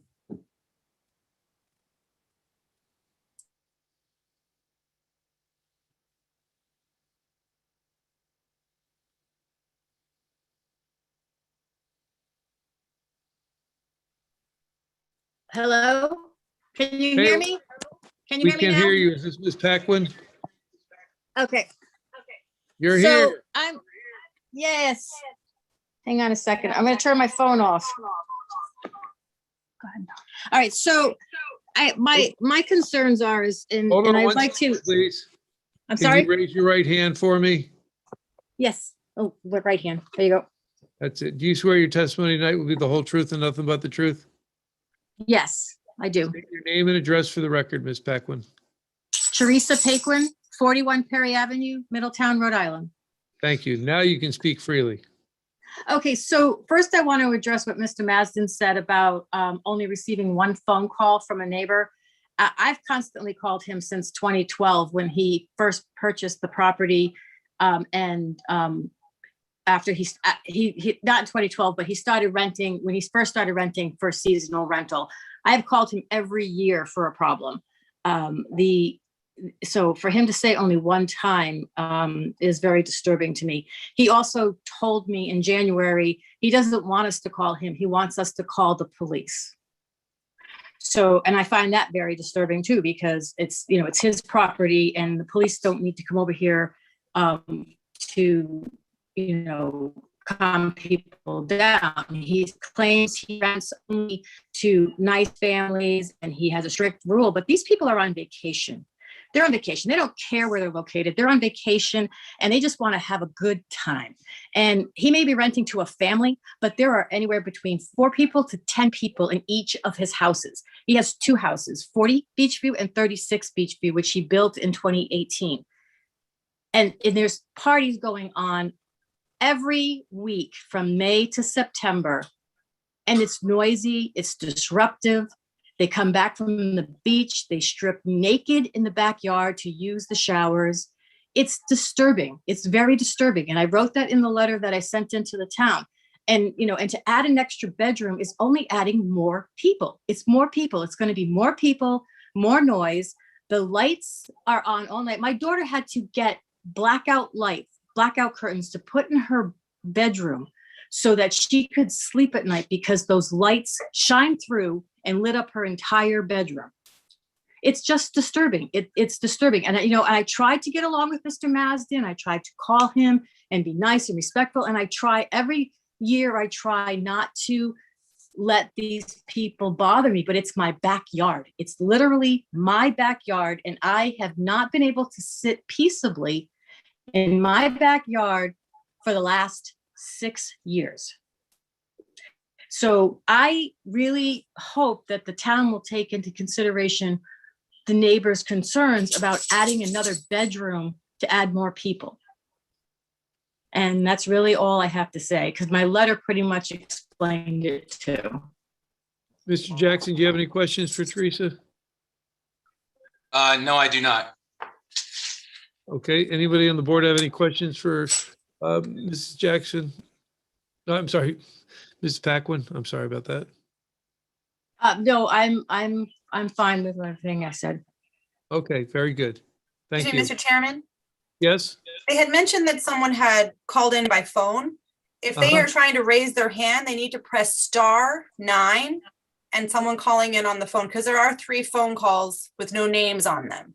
okay. If everyone heard that, all you have to do is hit *9 and Angela will recognize you if you'd like to speak.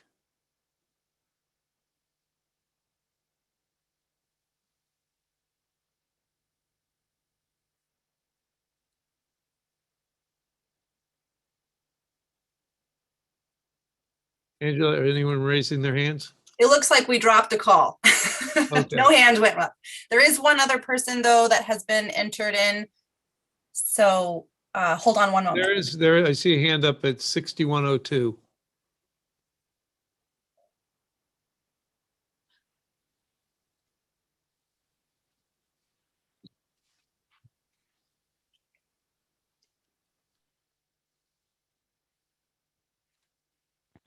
Hello. Hi, state your name and address for the record. John Panagio, Jay Panagio. Okay, Jay, raise your right hand, please. Okay. You swear the testimony this evening will be the whole truth and nothing but the truth? Yes, I do. State your name and address for the record, please. Jay Panagio, 50 Beachview Terrace, Middletown, Rhode Island. Thank you, Jay. Go ahead and speak. Okay. Read a couple of my concerns here. I guess the first would be parking. There's so many cars at times. I go, this is beyond the people renting. They must be bringing guests from out of town. That's the only way I can figure it out. The number of cars. It's so many of them. They are up on my lawn. They're in the road. And on a couple of instances last summer, I could barely get through. And so if an emergency vehicle needs to get by, it's going to have a rough time. And there's an elderly woman at the top of the street who, I hope this never happens, but it could be the possibility an emergency vehicle wouldn't be able to get by. There's been, a few situations with barely passable. And there's a sign at the bottom of the street that states there's no parking allowed in the roadway. Hello? Yep, I'm here. Yes. Okay. Yeah. There's a sign at the bottom of the street that states no parking in the roadway. This is totally disregarded.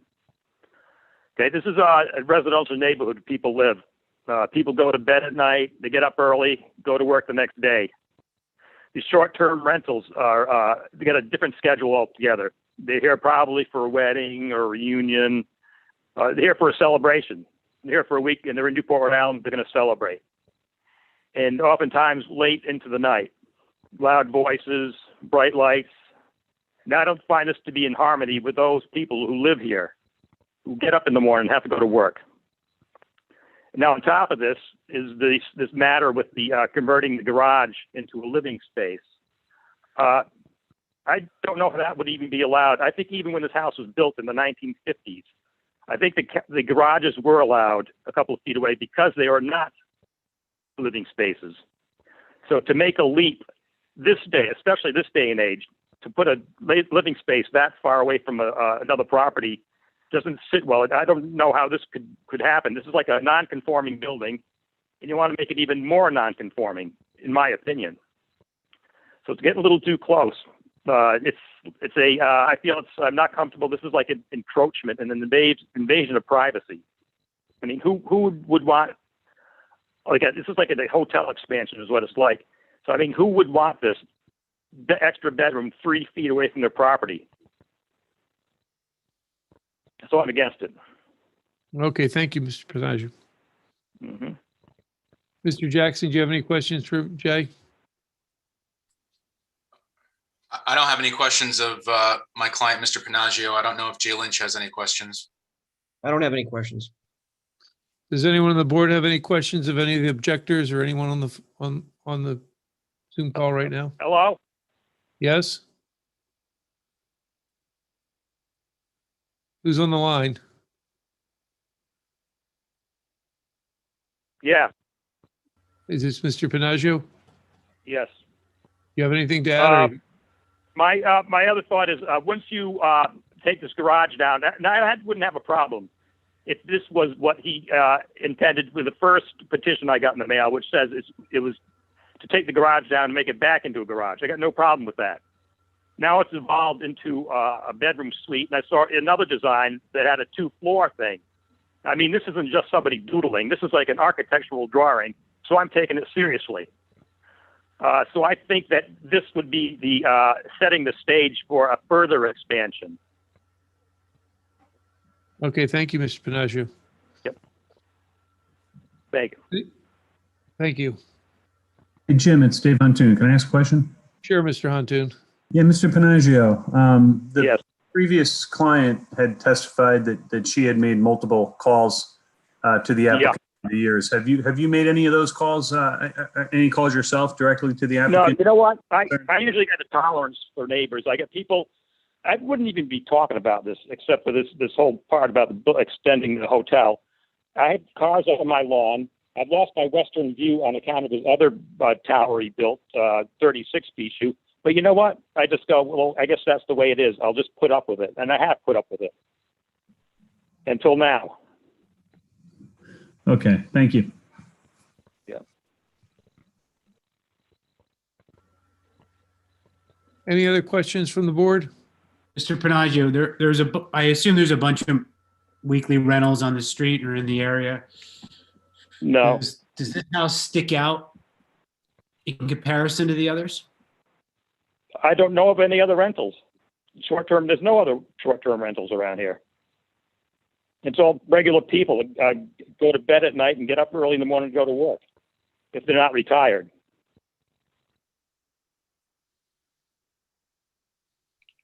Any other questions from the board? Nope. I would be interested in hearing from Mr. Maston. Obviously, what he has claimed and what others have claimed are totally two different things with respect to his being responsive to the folks that he rents. And he gave the impression, I thought, when I heard his testimony, that he generally rents to families.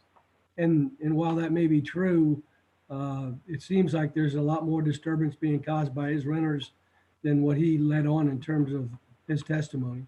So I'd be interested to hear his comments as to the comments that were made refuting the fact that there's only been one call that he's received over the past few years. I did receive one call about noise. Teresa Paquin has called me many times about other things. We've had some property line disputes. I offered to rebuild the entire fence behind the property. I had the property surveyed. She disputed the survey marker that the registered land surveyor put in place. I withdrew my offer to build the fence if I was going to have to fight over the property line. She has my phone number. This parking issue is the first I've ever heard about it from anyone. I have no idea what they're talking about. Even if they park on the grass on my property, it can fit the required number of cars. I mean, we can sleep 6 people in there. That's clear in the lease. That means max 3 cars. You can get 3 cars in the driveway. So I don't understand where this parking issue is coming from. This is the first I've heard of it. Okay, this is John Panacho here. Hello? Yes, go ahead, Mr. Panaggio. Yeah, he clearly has no oversight as to what's going on here because he doesn't live here. So he doesn't know what's going on. Okay. Teresa Paquin here. So I want to interject on his me calling him. I was the one who called about the frat party. Just to bring that to his attention. It was a frat party, but I also called men for noise to you too, Mr. Maston. The dispute over the boundary wasn't even a part of tonight's issue, so you really shouldn't have brought it up. But since you did bring it up, let's address 36 Beachview Avenue when you had to rebuild the entire backyard to build that house. There is now a hill in the back of that house, and you filled in the property, the land, there's the actual shell all the way up retaining. My problem is that that you're trying to put a fence on my retaining wall, a retaining wall that you claim isn't there. But I have lived in this house for 61 years. Since I was born, this is my family home. And that retaining wall is there. And when you filled in the land, you removed the original property lines. You have 2 surveys, a 2012 and a 2020, but you only seem to be using your 2012 for this expansion on 40 Beachview. So I find many discrepancies in what's going on here. And he's denying that I've called him for noise issues. So he clearly doesn't want to tell the truth. I'm not the only one on this street on Perry Avenue who abuts the backyards of this house that has complained about noises. And so it's very disturbing living here 61 years to not be able to spend time in my backyard peaceably. When he built 36 Beachview, a variance never even came out. We were told he was within his setbacks, and he built this huge 3-story, it's actually 4 stories because the basement walks out. So it's actually 4 stories. But in order for him to do that, he had to reconfigure the land because he hit a shelf that had to be rebuilt. Because the whole backyard is I think we're getting beyond the scope of the I'm hearing. sorry, he upset me when he brought up he's the one who brought up the boundary line. So it upset me, and I honestly am against this extra bedroom because it's only going to be more people. It's just going to be more people because he rents seasonal. He rents seasonal from May to September, and there are herds of people, noise, screaming. The one time we thought somebody was murdered over there. It was absolutely unbelievable. And then they all came out of the house laughing. It's Okay. just unbearable. Thank I'm you, Ms. sorry. Backman. It's Paquin, by the way. Paquin, thank you. Mr. Chairman, there was one other person with their hand raised, Donna Netterman, I believe. Donna Metterman, are you there?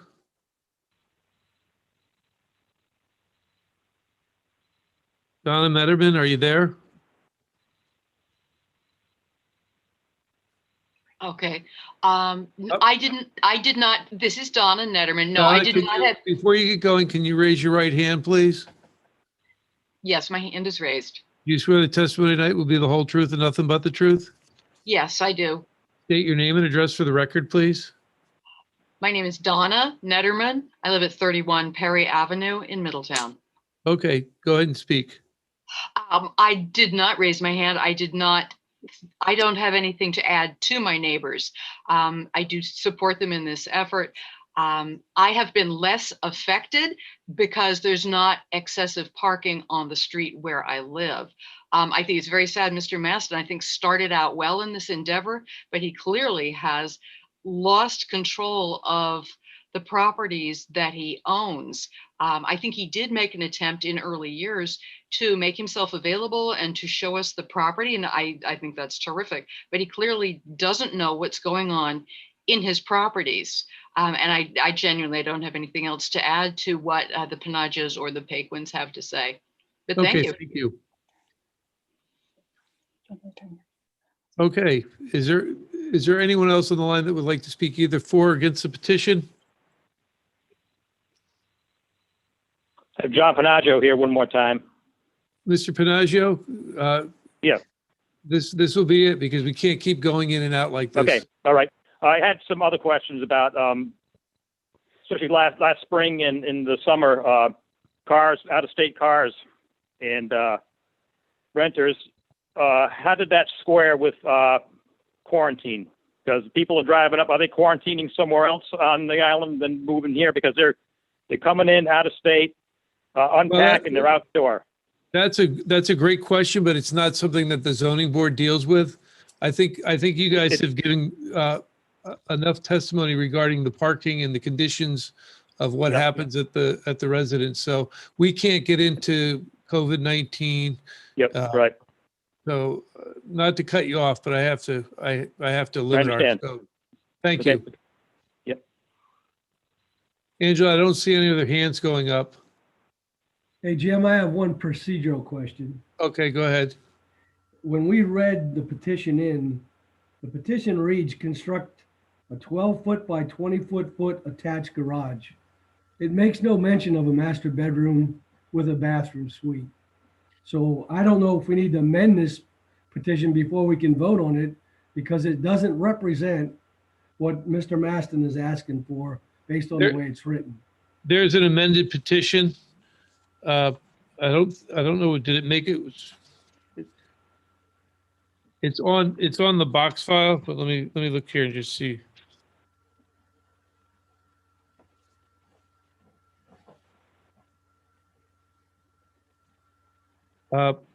I'll go ahead and read the amended petition into the record, because there is a Mr. Lynch provided a corrected petition, so I'm going to go ahead and read it.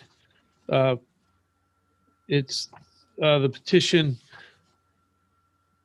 It's not written out fancy, so I'm just going to have to add a little bit. I'm sorry. It's 40 Beechwood Terrace to permit the construction of a single-story master bedroom to be located within the side yard setback 2.94 proposed, 15 feet required. Said garage will be 12 by 24 with a footprint of 288 square feet. So that is the amended petition. Is that correct, Mr. Lynch? That's correct. And I looking back at it now, yeah, it's not artfully drafted. Clearly it was intended that it was going to be a single story master bedroom in the garage area. So I think it's clear that there was going to be there's no bedroom. garage being built, correct? This is just Correct. Okay. Yeah, that's It's a the little garage confusing. area. And that's the reason why I brought it up, just to make sure we clarified it before we voted on it, because it wasn't clear. That's right. To be clear, it's the master bedroom. There is not going to be a garage on the premises. Okay. Thank you, Mr. Heaney. Thank you, Mr. Lynch. Seeing how there's no other people to speak publicly, I am going to close the public hearing. I will, before I close completely, Mr. Jackson, if you'd like to close with anything, now is your time. Thank you, Mr. Chairman. I don't need to go through in detail, obviously, what the testimony is from the abutters. I think it's very significant that you see a unified collection of neighbors against this petition. They're already impacted by the rental activity that takes place on this property. And the only reason this petition exists is to expand the number of bedrooms for 40 Beachview so that the rents can be increased. And the result is going to be an intensification of the use of this property, which is already too intense for this small dead-end street. As it relates to the actual petition itself and the relief being requested and the standards that have to be met by the applicant, I would argue that the applicant has not met their burden of proof. Again, the second standard speaks directly to this petition, that the hardship is not the result of any prior action of the applicant. It does not result primarily from the desire of the applicant to realize greater financial gain. I think when you take the testimony of the applicant and the testimony of their expert and you look at this application in its totality, it's not hard to figure out that the only reason that this application exists is so that the non-productive, in terms of revenue, space of the garage can be converted to income generating space. There's just no question about it. So the primary purpose of this petition is for the applicant to realize greater financial gain. He wants to make the property more profitable, which we understand, but in this residential neighborhood where the short-term rental activity doesn't comport with what goes on in the abutting properties, adding to the intensity of this is inappropriate, doesn't fit the general character of the neighborhood. And for those reasons, as well as the reasons articulated by my clients, this application just doesn't meet the required standards, and we would request respectfully that the board deny this application. Thank you, Mr. Jackson. Mr. Lynch, would you like to wrap it up? I would. Just to let the board know, we're here getting relief for the structure. The use is going to be a single-family dwelling, which is permitted by right in this district. The fact that we're expanding the use inside the structure really is not relevant to the board. It's the actual structure that needs the relief, and that's what we're here for this evening. So, you know, the Middletown ordinance does not differentiate between residential rentals or owner-occupied property. As long as it's a single-family use, it's permitted by right in this district. So I think the evidence presented to this board is that the reconstruction of the structure that's presently there is not going to have any adverse impact on the surrounding properties. So I'd ask the board to grant the relief that we're looking for this evening. Thank you, Mr. Lynch. With that, I'm going to close the public hearing and ask my board. Before I do that, I just want to point out that the voting members this evening on this will be myself, Tom Silvera, Tom Heaney, Eric Curtin, and Olin Gambrell. So with that, can I have a motion to accept the petition as presented?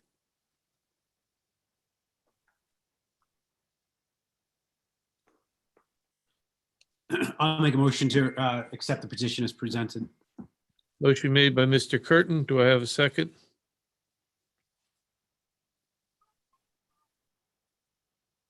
I'll second. Second by Mr. Heaney.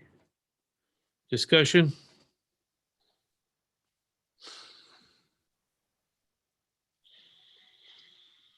I'll go ahead and get started. I am not going to support the petition, and I will state out the primary reason is I do believe this is an expanded use. As was mentioned in the testimony, that this is currently a garage, and now the garage is going to become primary living space. So I think based on that, and then the other couple of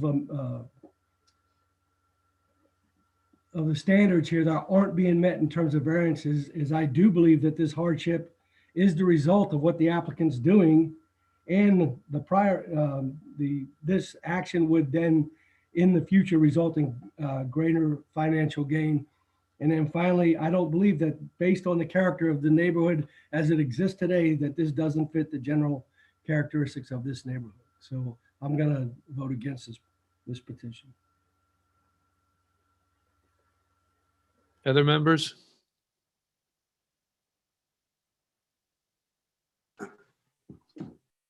It's a conflict. It's a difficult discussion, I think. And I like that, this is time for discussion. It's every single variance that we discuss and every single special use permit that we discuss offers greater financial gain to the property. Property is more valuable when you improve it across the board. So I'm not necessarily, in addition to that, it costs money to improve the property. So at what point, is that financial gain actually realized? If they spend $50,000 or $100,000 improving the property, are they actually gaining financial gain for the first 5 or 8 or 10 years? I'm not sure. I am bothered by the testimony of the neighbors of what the problems are, and have been, and it is worrisome that by expanding the use of the property, you're going to expand the use and therefore inhibit, the characteristics of the neighborhood and the neighbors' enjoyment of the neighborhood.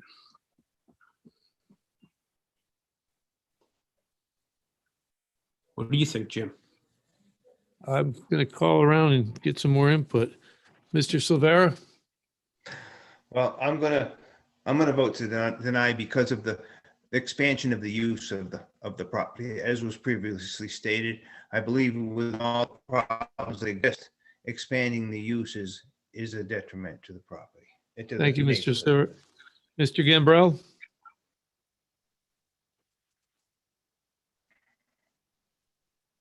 Olin, are you there? Let me see. Well, hard time with that. Oh, there Can you hear are. me now? I can hear you. Realizing a profit, anybody that improves their property is going to realize a gain, a value. What concerns me is the neighbors and the amount of neighbors with the complaints they have when the petitioner offered them the phone number to call. Why weren't the police called? Parking is an issue down there. So the hardship from the financial gain, that you're going to get if you improve your property over a period of time. So you can see that. So I'm going to side with my colleagues on this one. Thank you, Mr. Gambrell. The need to improve a property, if it was a primary residence and Mr. Maston wanted to improve it, that would be one thing. And even looking at the property, and the neighbors concerned about it being right on the property line, I didn't see where there was any consideration given for any other location on the property. It was just the garage, and the iterations of the different things that came in. I think Mr. Heaney pointed out, even the petition that even the amended petition still mentioned a garage. I'm inclined to side that I don't think it meets the criteria, so I'm not going to support it either. Mainly because I think it's section 2, the greater financial gain, and I don't think it's the least relief necessary. So with that, I'm going to call a vote. All those in favor? All those opposed? Aye. Aye. Aye. Unless I counted wrong, it's a 0-5 vote. Motion denied.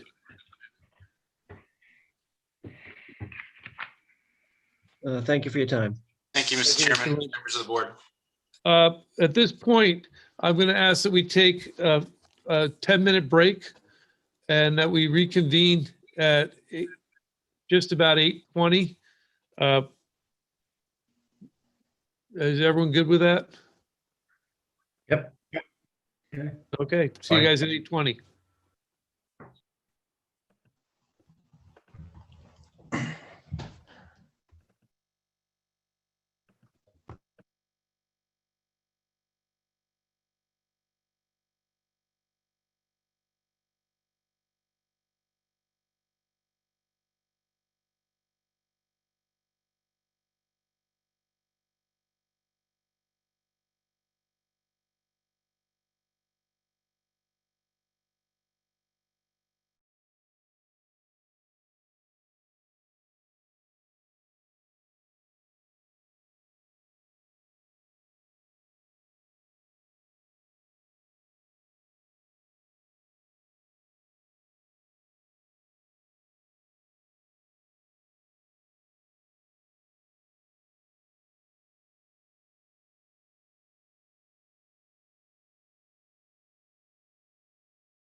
Is everyone back?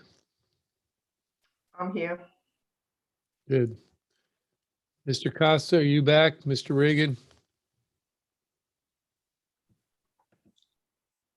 Yes, I am, Mr. Chairman.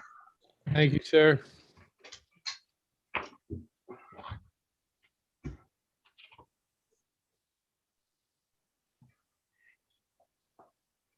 Mr. Regan, are you available? I'm here, Mr. Chairman.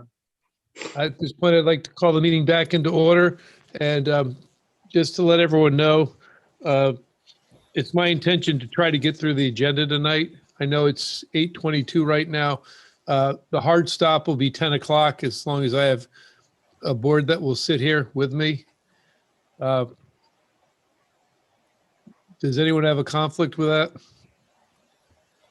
Get her done. Okay. So with that, Mr. Heaney, can you read the next petition, please? Petition of 115 Purgatory Limited Liability Company owners and Nicole Chang applicant by their attorney David P. Martland Esquire for a variance from sections 603, 701, and 703 to allow a shed to be located in a front yard with a front yard setback of 10 feet where 25 feet is required, and a side yard setback of 5 feet where 15 feet is required, and allow a 180 square foot rear porch addition with a rear yard addition of 25 feet 6 inches where 30 feet is required. Said real estate is located at 115 Purgatory Road and further identified as Lot 53 on Tax Assessor's Plat 116 Northwest. Mr. Bartlett, are you there? Yes, I'm here, Mr. Chairman. Can you hear me okay? I can. Okay, very good. Thank you, Mr. Chairman and members of the board. David Martland of the offices of Silva, Thomas, Martland, and Offenberg on behalf of 115 Purgatory LLC and Nicole Chang with respect to this petition. This evening, Mrs. Chang as well as Mr. Houle are with me and prepared to present testimony. The property at question is located at obviously 115 Purgatory. It is an existing single-family dwelling. The access to the property, however, is somewhat unique. These cluster of homes are known as, I believe, the Land Trust Cottages, and they've got a private access way that essentially runs through the backyards of the properties that front on Purgatory and the front yards for the properties that are landlocked within this area. So although this particular property fronts on Purgatory, the house itself is oriented in such a fashion that really effectively the rear yard for this house is on Purgatory, and the front yard faces Easton's Beach or Atlantic Beach. If I could utilize the share screen, would that be okay? You're all set. Go ahead.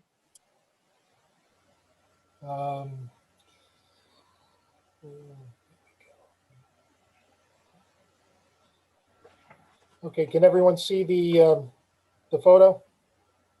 We can. Okay. Yes. So this would just allows you to sort of orient how this property is laid out.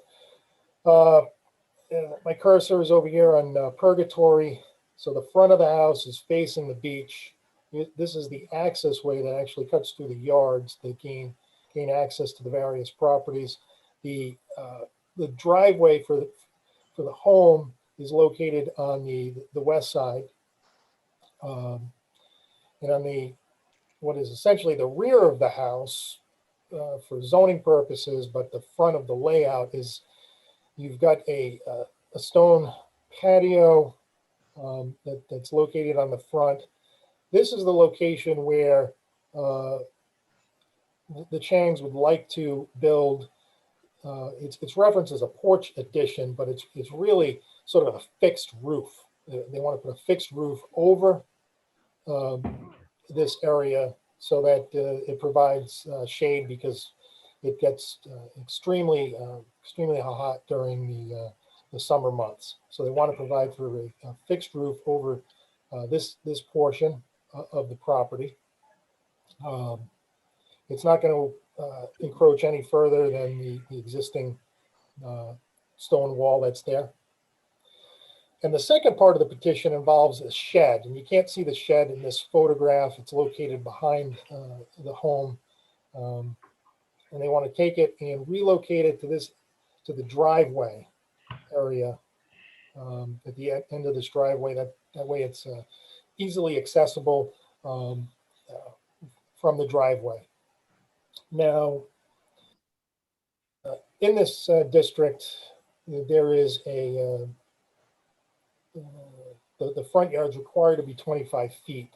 So if I just pull up this plan that was submitted with the application, this shows you the shed, which is presently located within that front yard setback. You want to take that shed, move it over to the westerly portion of the property. It would maintain the 10.7 foot setback that currently exists. And this would be proposing to be located 5 feet from the westerly side yard, and sort of in this proximate to the sheds located on the neighboring property, lot 52. The site plan also shows the area of the proposed porch addition, the covered area. I would note that the roof over this would not double as a second story deck. This is only to cover that patio area. So if the board wanted to make that a stipulation on any potential granted relief, that would not be any issue whatsoever. Those are the two issues that are before the board. You see where the building setback, the 25-foot setback line is on the front, and the 30-foot setback line on the rear.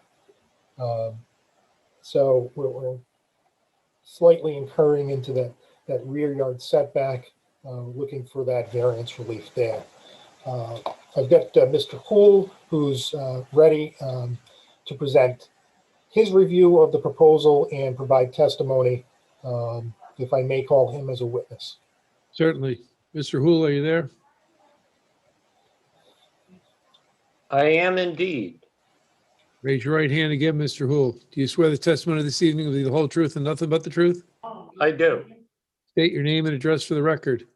James Houle, Houle, 198 Union Street, Portsmouth. Thank you, Mr. Hool. You've appeared before us numerous times. We will accept you as an expert in the field of real estate. Thank you. Mr. Houle, as it is your practice, you reviewed the petition when we asked you to. Is that correct? Yes.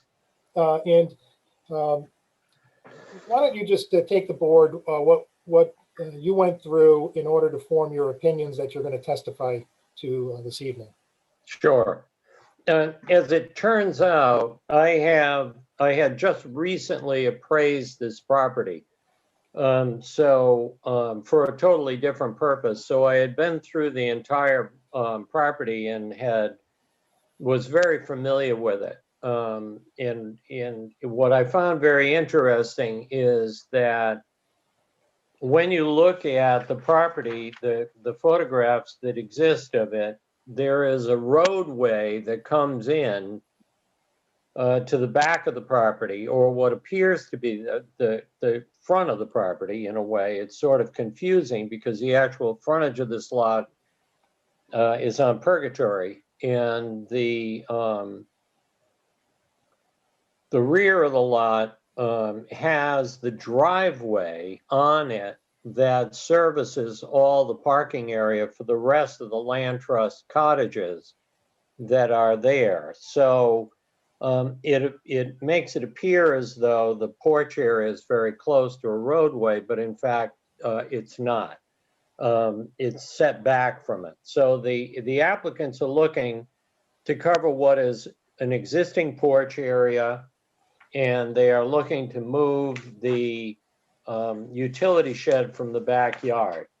Now, the backyard, or what is, again, not to be confusing, the front yard, but what they have a small area that is used for the outside recreational area for children. There's a swing set there. It's fenced, it's protected, it's set off from the rest of the street. But in the middle of it is this utility shed. So they would like to take the utility shed out of the little area that they have and put it in a location at the end of the driveway that is actually much more conducive for its utility than it is when it's in the middle of the yard. I don't see it as having any impact at all to any of the neighbors or the utility of the use of the property. Now, in terms of the front, where they're going to want to put a porch roof over the existing patio, the patio is actually an area that ties another larger outdoor seating area to the covered walkway into the house. So it's a very natural flow for them to cover this area and incorporate it into its outside space. It's also the only outside space that actually has good views of the water, which are literally a few feet away from the property line. So they would like to cover it. They've already testified that it gets very hot. It's very understandable. It's not going to encroach on anyone. They are not looking, as Mr. Martland had said, they're not looking to add a second floor porch, when in fact several of the neighbors actually have second floor porches that they've recently constructed. But they're not doing that. They're only trying to cover this ground level porch. And it's a patio area that already exists. So when I look at it in terms of the two areas that they're asking relief, I find that they really have very little impact at all to any of the neighbors or to the utility, again, of the property, or any impact at all to the neighborhood. So they're looking for dimensional variance relief per section 603, 701, and 703. I looked at it in terms of the 5 criteria. The hardship is due to the unique characteristics of the subject land. There's no question that that's true. This is it's a large house on a very small lot. The pre-existing, these were built in the late 19th century. They haven't really been changed during that period of time. It appears that the current owners have done a lot of work to improve this property. And I think that this is a natural flow of the work that they've already done, is to improve it that much more. It is due to the unique characteristics of the subject land. It's not in any way tied to economic or physical disability of the applicant. The hardship is not the prior action. This patio area has already existed for a long period of time. Again, it's a natural segue from the covered walkway into the house to the existing patio area. And at the same time, the shed is, as I said, in the middle of the recreational area, and it really would be better served if it was moved to where it could be accessed more easily at the end of the driveway. The granting of the requested variance will not alter the general character. There's absolutely nothing that will change the general character and affected character of the neighborhood. The relief is the least relief necessary. These are very minor relief. It's simply to cover an existing patio area and move a shed. In granting the dimensional variance, the hardship that will be suffered would be more than a mere inconvenience. I believe that to be absolutely correct. So when I look at all the standards for the dimensional variance, I believe that it really conforms to all the standards necessary. These are very minor requests. Thank you, Mr. Hool. I don't have any further questions for Mr. Hool. Mr. Martland, I have a question for you. Is this just going to be a roof or is it going to be an enclosed porch? Are there walls included? It's just a roof, Mr. Chairman. Okay. So there's no walls, there's no intention of enclosing it and making it a 3-season room. No. So it's just sun protection and That's weather. correct. Okay, thank you. Any other questions for Mr. Martland or Mr. Hool?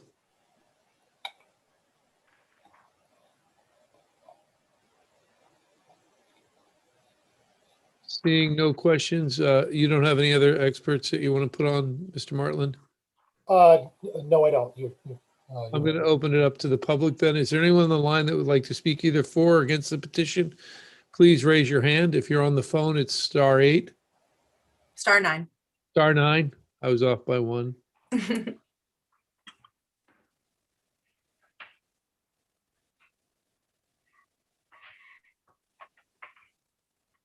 Angela, is anyone raising their hands? No, not at this time. Okay, seeing none, I'm going to give it another minute because I want to make sure.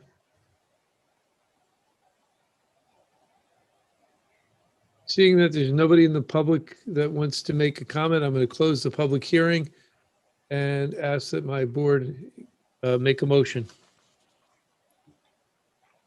Motion to grant the petition. Motion made by Mr. Gambrell. Do I have a second? I'll second. And that was Mr. Curtin. Thank you. Discussion? Well, I'm going to vote in favor. I'm gonna- I believe it's a very it's a very unique lot, and it's been there for a long time, and I see no problem with moving the shed, and I see no problem with covering the patio. Thank you, Mr. Silvera. Mr. Gambrell?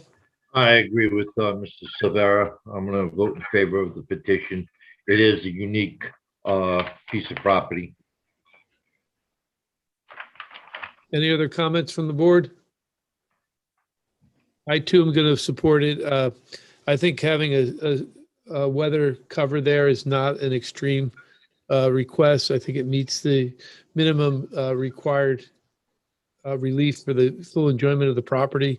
The shed is really just, it's not changing its relative distance from the thoroughfare. It's going to be the same distance, just going to the other corner of the property. So I think it's the minimum relief. I think it meets the standard, and I too am going to support it. With that, may I, all those in favor? Aye. Aye. All those opposed? Motion carries Aye. 5-0. Mr. Martland, you're going to write the decision up for us and get it to us in a timely manner? That's correct, Mr. Chairman. Thank you, Mr. Martland. Motion carries 5-0. Thank you.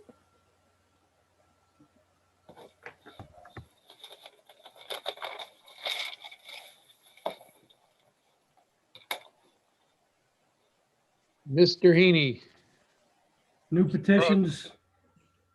Petition of Glenn P. Brogan, owner, by his attorney, David P. Martland Esquire, for a variance from section 603, 701, and 802B to demolish the existing non-conforming structure and replace it with a single-family dwelling with a left and a right side setback of 11 feet, where 15 feet is required. Said real estate is located at 75 Tuckerman Avenue and further identified as Lot 114 on Tax Assessor's Plat 116 Northeast. Good evening, Mr. Chairman, members of the board. David P. Martland with the firm of Silver Thomas Martland in Offenburg. Here on behalf of the owner and applicant, Glenn Brogan. Although this matter is referenced as a new petition, it comes to the board this evening as part of a reconsideration of a prior petition. If the board might recall, there was a petition before the board, I believe it was in November, at a special hearing on November 10th. And following presentation and testimony, the matter of the petition for variance at that time was denied by the board. At its immediately subsequent meeting, there was a motion for reconsideration that was brought in November. That was granted to allow the applicant the ability to revise plans and resubmit those to the board. So this is part of that overall process, as the board had wanted. This is indicated as a new petition because it's been appropriately advertised and all abutters re-notified, so everyone with an interest would understand that there were these revised plans coming before the board. The voting members back in November were Mr. Gambrell, Mr. Curtin, Mr. Silvera, Chairman Miller, and Mr. Heaney. So those members are all here this evening. So I think we can appropriately proceed with the reconsidered petition. I think what I'd like to do, if I can utilize the share screen function. You're all set. Okay.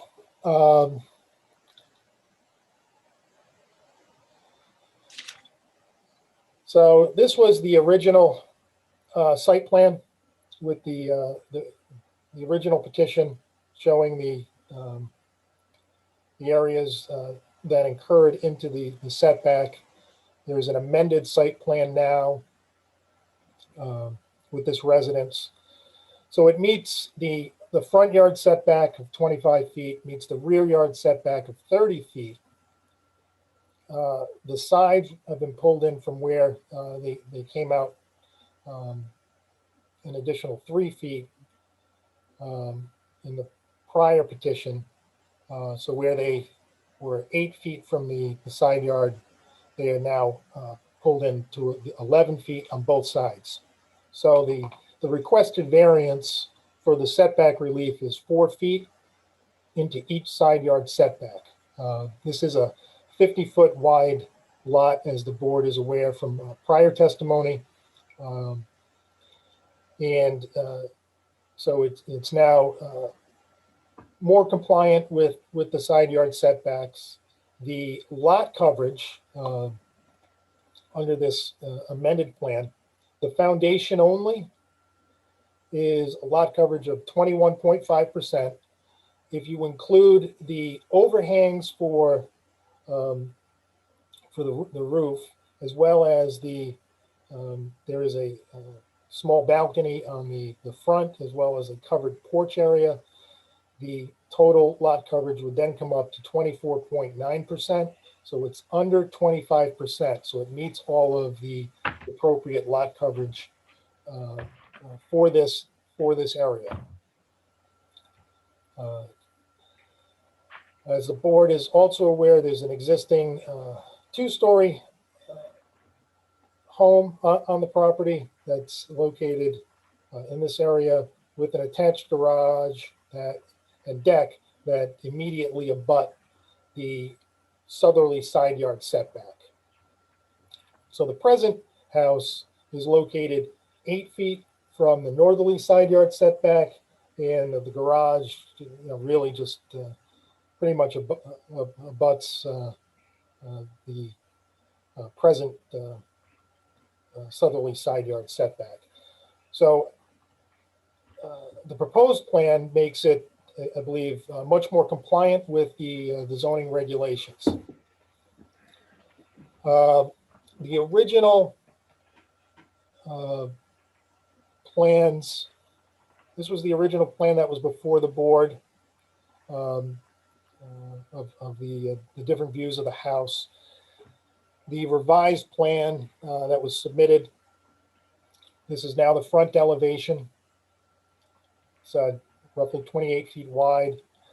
The overall height of this has been dropped another foot. So the prior house was 34 and a half feet tall. The revised plan is 33 and a half feet. So it's a foot and a half under the 35-foot height limitation. So it's clearly compliant with height. I know that and a butter across the street was concerned about view. So this brings the height down an additional foot and also takes in the incursion into the setback an additional 3 feet. So those were the revisions that were made. I mean, obviously, the board has already heard the testimony from Mr. Godfrey, as well as Mr. Fontaine during the prior hearing. I believe that these revisions that have been made, Mr. Brogan and Mr. Fontaine spent a lot of time over the last couple of months re-looking at this and seeing how they could minimize the request. They think they've done the best that they could with minimizing that request, trying to make sure that it was more compliant with the zoning that prevails in and around this neighborhood. And obviously, there's been a lot of testimony this evening and in past hearings recently regarding rebuild of homes. I think if you look at this overall, Mr. Brogan has made substantial revisions to these plans to make this as compliant as possible. We're under the lot coverage, and in order to satisfy some of those concerns raised by neighbors as well as board members, we've reduced the request for the side yard setbacks. So I'm available to answer any questions that the board may have, or any questions that any of the abutting neighbors might have. Let me open up to the board first. Does anyone on the board have any questions of Mr. Martland?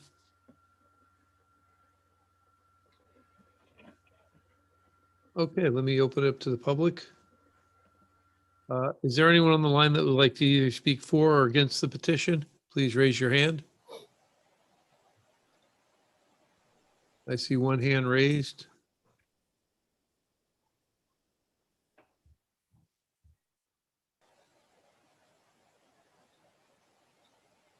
Hello? Hello, Ms. Palmer. Can you raise your right hand, please? Yes. Can you see me? I can't see you, but I can't see me either, but my right hand is raised. okay. Do you swear the testimony this evening will be the whole truth and nothing but the truth? Yes, I do. State your name and address for the record. My full name is Ann Page Palmer and 71 Tuckerman Avenue, Middletown. Thank you. Go ahead and speak. We are the abutters on the north side of this residence. And if I understand this correctly, from our standpoint, this revised plan is worse than the original. The original plan had an 8-foot setback, and this has 11-foot setback. But that 8-foot setback was only for a total of about 12 feet. And this, as I understand it, is an 11-foot setback for 42 feet for the whole length of the house. So I believe it's 168 square feet over that they need relief for on each side versus what used to be 90 square feet. So to me, that is not an improvement. It's going to feel like a very big house very close to me, whereas on the prior plan, which was not approved because it was considered a large house on a small lot, at least it was a smaller number of feet that were closer to us. Okay, okay, thank you, Mrs. Palmer. Ms. Palmer. Is there anyone else on the phone that would like to speak either for or against the petition? Dave, can you speak to the lot coverage standpoint? Is the previous plan versus this plan? Yeah, let me, I don't want to misspeak if I can, let's see.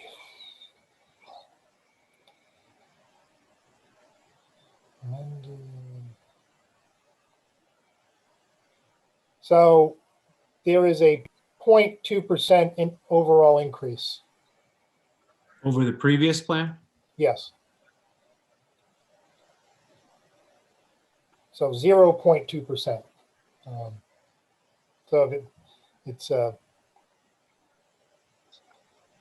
fairly minor. Yeah, the overall the original plan was 24.7. We're at 24.9%.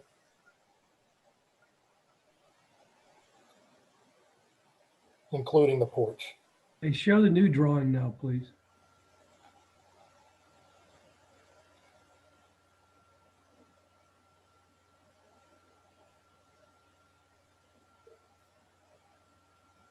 So it appears, if you look at the rear setback, it looks like the rear setback on the new one and the rear setback one on the old one are approximately the same location. So I don't understand where this looks like it's going to be longer. I understand where the setbacks on each side are 11 feet now, but as far as relief is concerned, there's no relief required in the rear setback. There's no relief required in the front setback, and they've lessened the relief required on the side setbacks. What she's arguing is that the length of the relief. So on the previous plan, it was the setback was 8 feet versus 11, but it was only for a length of, there you go. Yeah. But the overall length of the house is approximately the exact same length. Yes, I think she's just saying that the mass is, to that, the longer line is gonna, it'll be longer. I mean, obviously, this point here was, certainly closer to the property. It's now going to be 3 feet back, but extend to this portion. So I think we maintained, made sure that we were still under the lot coverage, and while continuing to pull that setback from each side back. So I think overall, this certainly is more compliant. It meets, we're really at the minimum side yard setback if a lot owner is entitled to lot coverage of 25%. You can't go in any other direction. So we've minimized the encroachment into that side yard setback, and maintained less than 25% lot coverage, as well as dropping the height down another foot. Right. Dave, the majority of the objection last time was from the neighbor across the street. Have you come to any resolution with them? We have not had any direct conversations with the neighbor across the street. If I recall correctly, Eric, their objection was they took the max height. So they built 24 and a half feet, 34 and a half feet instead of the 35 they could have. And I think that was the objection, if I remember correctly, was they didn't like the 30 or building closer to 35-foot height. I think also the massing of the whole lot without the airflow between the buildings.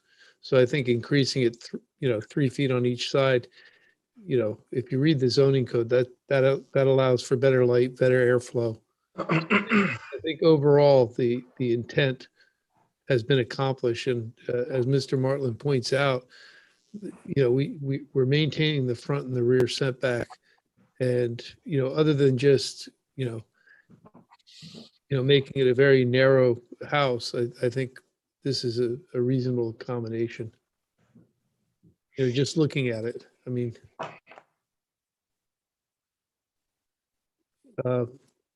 I have a question.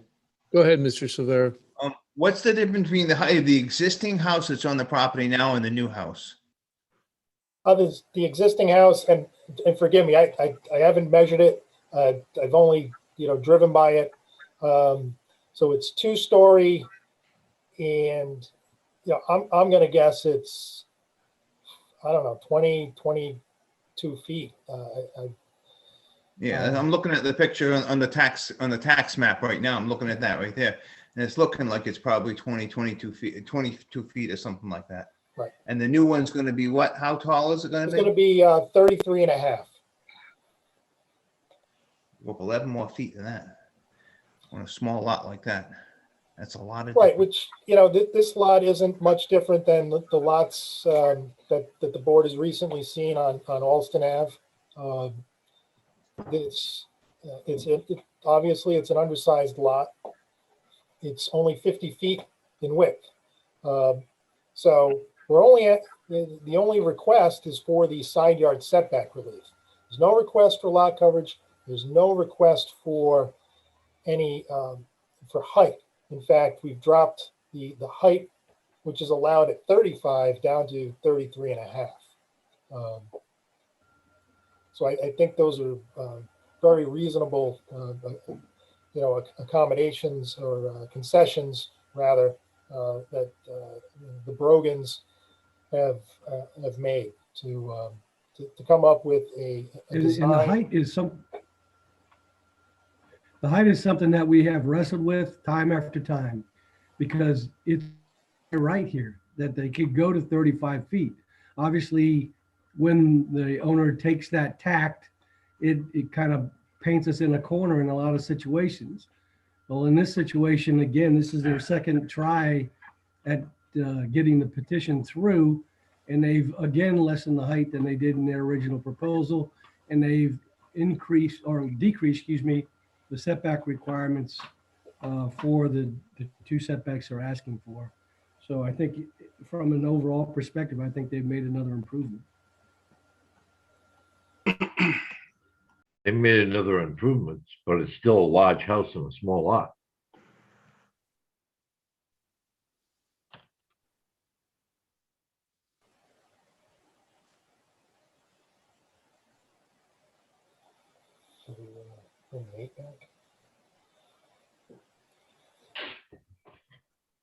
I agree. If I could just interject, Mr. Chairman? with Yes. respect to. Hold on one second, Mr. Martland. Mr. Regan, go ahead. Is there, since we seem to be deliberating, has there been a motion made here? No, there's no motion. So what I want to do is I want to finish the public hearing. Let's follow the normal process. At this Yeah, that's what I'd like to do. So is there anyone else on the phone that would either like to speak for or against the petition?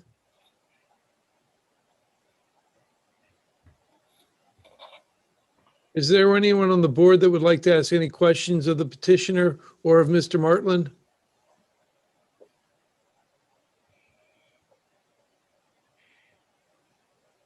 Seeing none, I think Mr. Chairman, I did want to just make one point before the close. Sure, you can close now.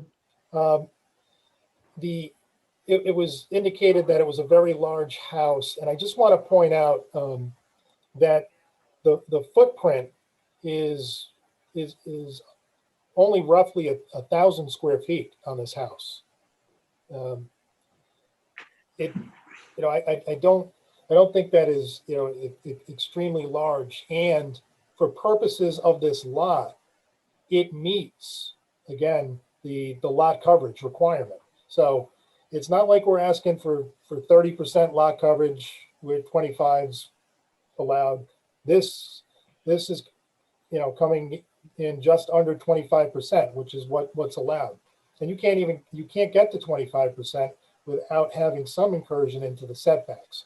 So we think that based on that, this is the minimum relief necessary for purposes of constructing the home by meeting the lot coverage and having a small incursion, 4 feet on each side for the side yard setbacks. Okay, thank you, Mr. Martland. With that, I'm going to close the public hearing and ask for a motion. Do I have a motion to accept the petition as presented? I'll make a motion to accept the petition as presented. Thank you, Mr. Curtin. Do I have a second?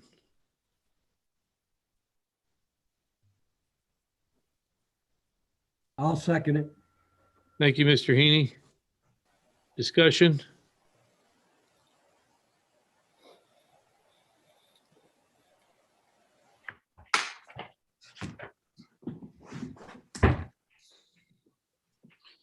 I mean, the discussion, I mean, my thoughts are, the question really is, they made some improvements. Were the improvements enough? They clearly improved the side yard setbacks, they're allowed to go to 35 feet, so were the improvements enough? Was really the question. One of the issues that I think we have with all these undersized lots is what's reasonable. If you look at how a perfect lot would be designed, this house would be well within it. If this lot was appropriate for the district, it would be fine with the house that they're building. I think the initial design was in the setbacks, and it did create an issue of airflow and light and visibility. And we're going to have this with all the lots that are smaller than they should be. And it's up to us to make decisions based on the best interests of what the applicants are doing. So, in a perfect world, they'd build a very small, tiny cottage there, but then they wouldn't be able to live. It's not a reasonable request at that point. Is this house unreasonable for the lot based on the other houses in the neighborhood? And I spoke with somebody today who was pointed out that, when you have these lots, that then, the fact that they're building new still doesn't change the fact that the lot is undersized. So with that, I'm going to support the petition. More discussion? Anyone else? Mr. Heaney? Well, I will support the petition, but I would have liked to have seen them drop the height down a little bit more. I just think that we keep allowing it out there, and they just have these monsters of houses on these small lots. Yeah, I'm definitely going to support the petition. I think that the owner has worked with his architect, and they've done, I think, what they could if they would still, want a house that is, commensurate with the homes that have been built in the neighborhood.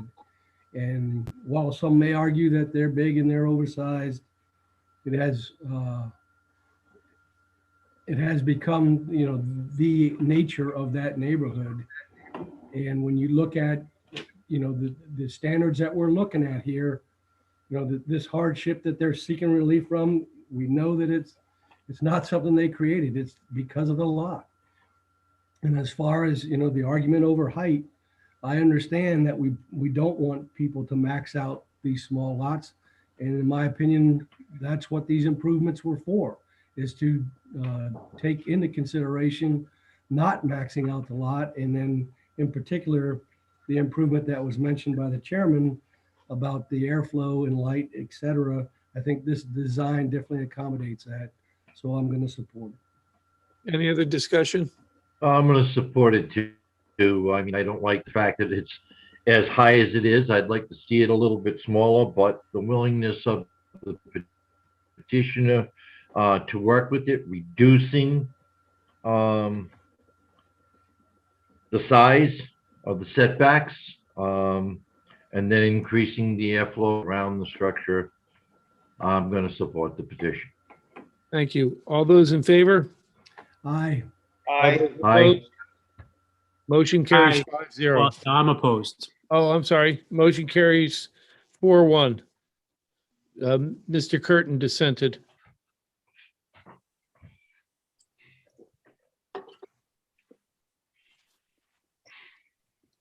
Mr. Martland, you'll write up the decision and get it to us in a timely manner. Yes, and thank you and the board for all the time that you've spent on this petition in the past and this evening. I'll get a petition into the town, or a decision into the town. Thank you. Thank you. Mr. Heaney, can you read the next petition, please? Yes. Petition of Austin N. and Sarah P. Lima owners for a variance from section 603 and 701 to allow construction of a 22-foot by 26-foot detached structure with a 2-foot yard setback where 30 feet is required and a 6-foot rear setback where 15 feet is required, and a 27-foot 6-inch height where 25 is allowed. Said real estate is located at 1270 Wapping Road and further identified as Lot 2 on Tax Assessor's Plat 129.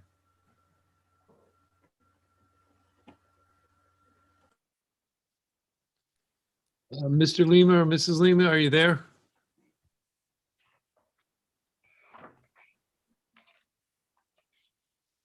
Hello? Hello? Yes, Is this Austin Lima? yes, it is. Could you please raise your right hand, please? Yes, Do you swear the testimony this evening will be the whole truth and nothing but the truth? I do. State your name and address for the record. There you are. Austin, Austin N. Lima, 1270 Wapping Road, Middletown, Rhode Island. Okay, thank you, Mr. Lima. Tell us about your petition. Okay, so my wife and I are seeking relief from section 603 and 701. We're looking to construct a accessory structure, a garage that's 22 feet wide by 26 feet deep with a second floor. And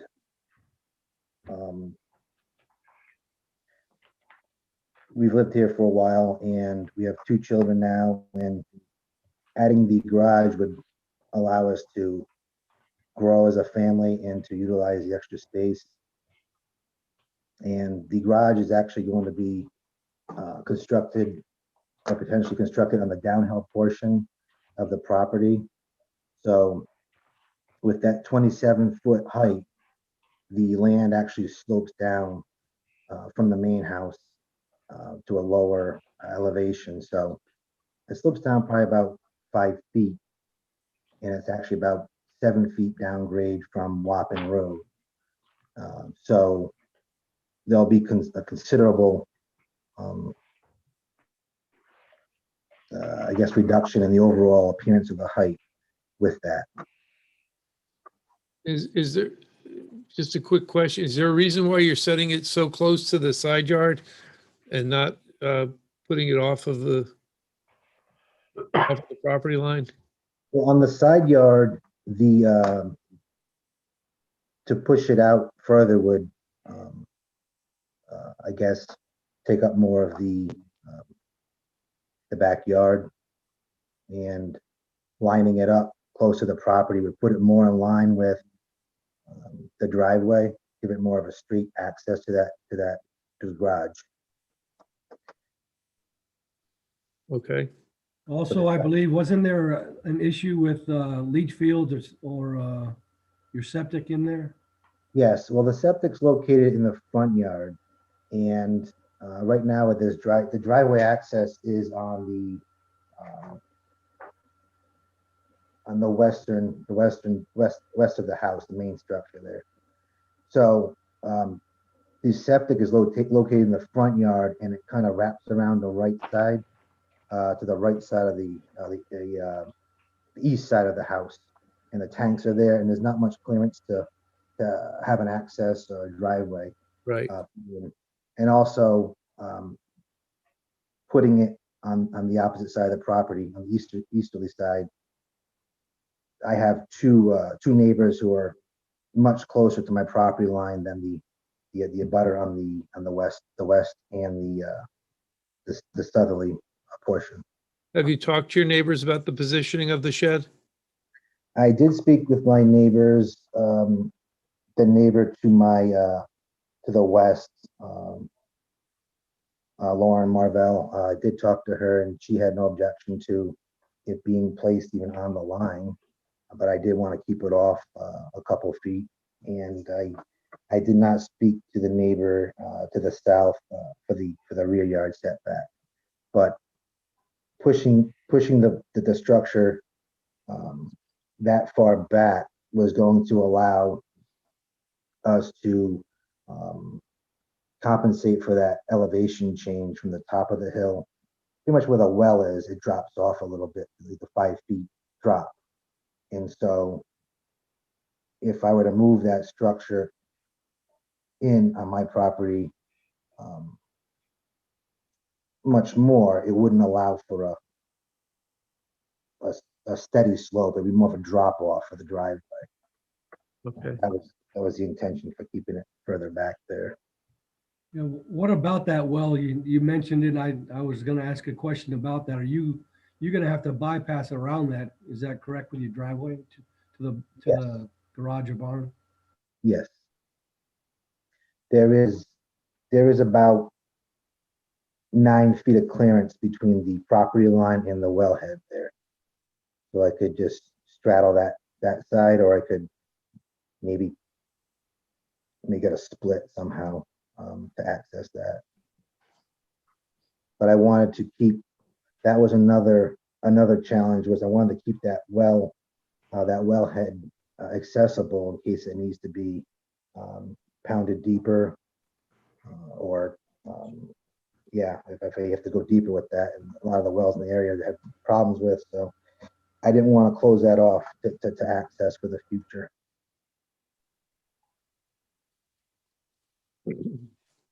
Any other questions for Mr. Lima?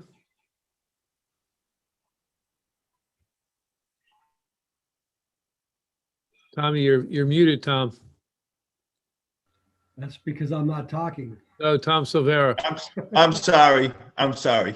All right. I went by there today, and there is quite a drop in there, so it won't look, it won't show from the road as if it was on a flat level piece of land. So I don't see any problem with it. Okay, thank you, Mr. Silvera.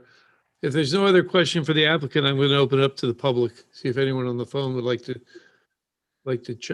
give their testimony. Is there anyone on the line that would like to either speak for or against the petition?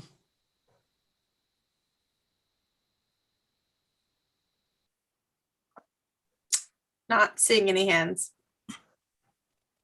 I'm going to give it just another few seconds.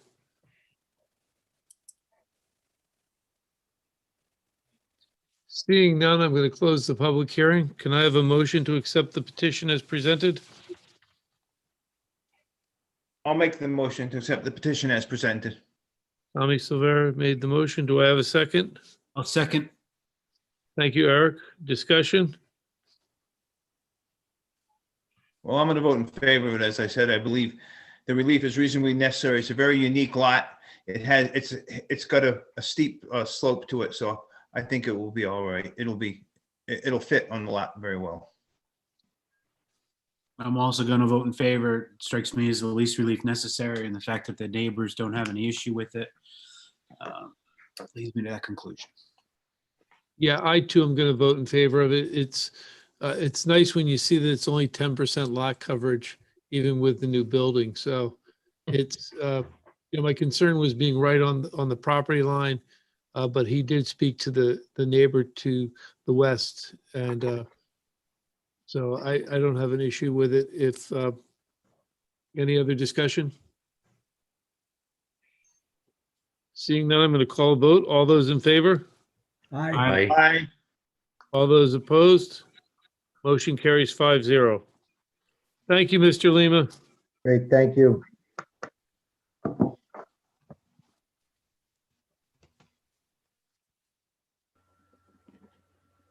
Mr. Heaney, can you read the next petition, please? Petition of Scott A. Miller, owner, for a variance from section 603 and 701 to rebuild a garage on an existing foundation with a 6-foot each side setback and a 23 feet 1 inch west side setback where 30 feet is required. Said real estate is located at 1119 Green End Avenue and further identified as Lot 56 on Tax Assessor's Plat 125. Mr. Miller, are you on the line? I am. Hello, Mr. Chairman. Thanks for waiting up for us. Raise your right hand, please. Do you swear the testimony this evening will be the whole truth and nothing but the truth? I do. State your name and address for the record. My name is Scott Miller. I currently live at 51 School Street in Avon, Connecticut, and I am the co-owner of this parcel, 1119 Green End Avenue, with two friends of mine, hockey player friends of mine. One that lives at 276 Island Drive in Middletown, and one that lives here in West Hartford, Glenwood Drive in West Hartford, Connecticut. We purchased this parcel as a group. We had played hockey together for about 20 years and wanted to do a project to continue our camaraderie and friendship and essentially challenge ourselves, but stay together and do some work with each other. The home was a purchase from an estate that it was in pretty significant disrepair. And in fact, the location where the garage is under the existing foundation, where the existing foundation is, the garage had collapsed prior to us purchasing it, and they had taken it down before the estate sale. If I can share my screen, I'll just show you a couple pictures. Okay, thank you. Angela, can you make that happen? Yes, I'm doing it now.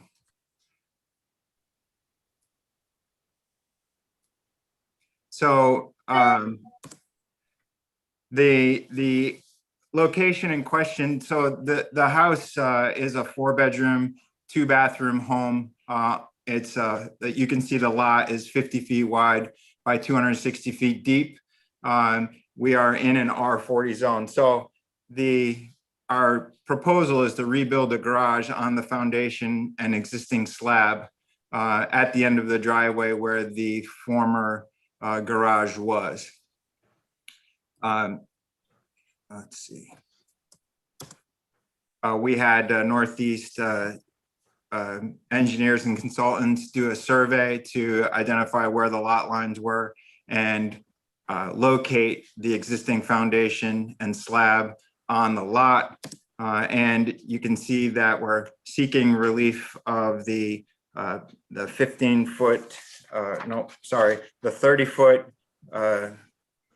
side lot dimension to in this R40 zone to reconstruct the garage on the existing and former garage foundation and slab.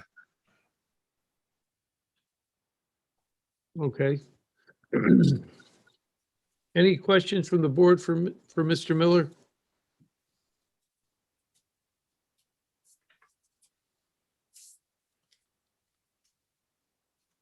It's interesting. If you met the side yard setbacks, you wouldn't be able to build a garage. You'd be negative 10 feet.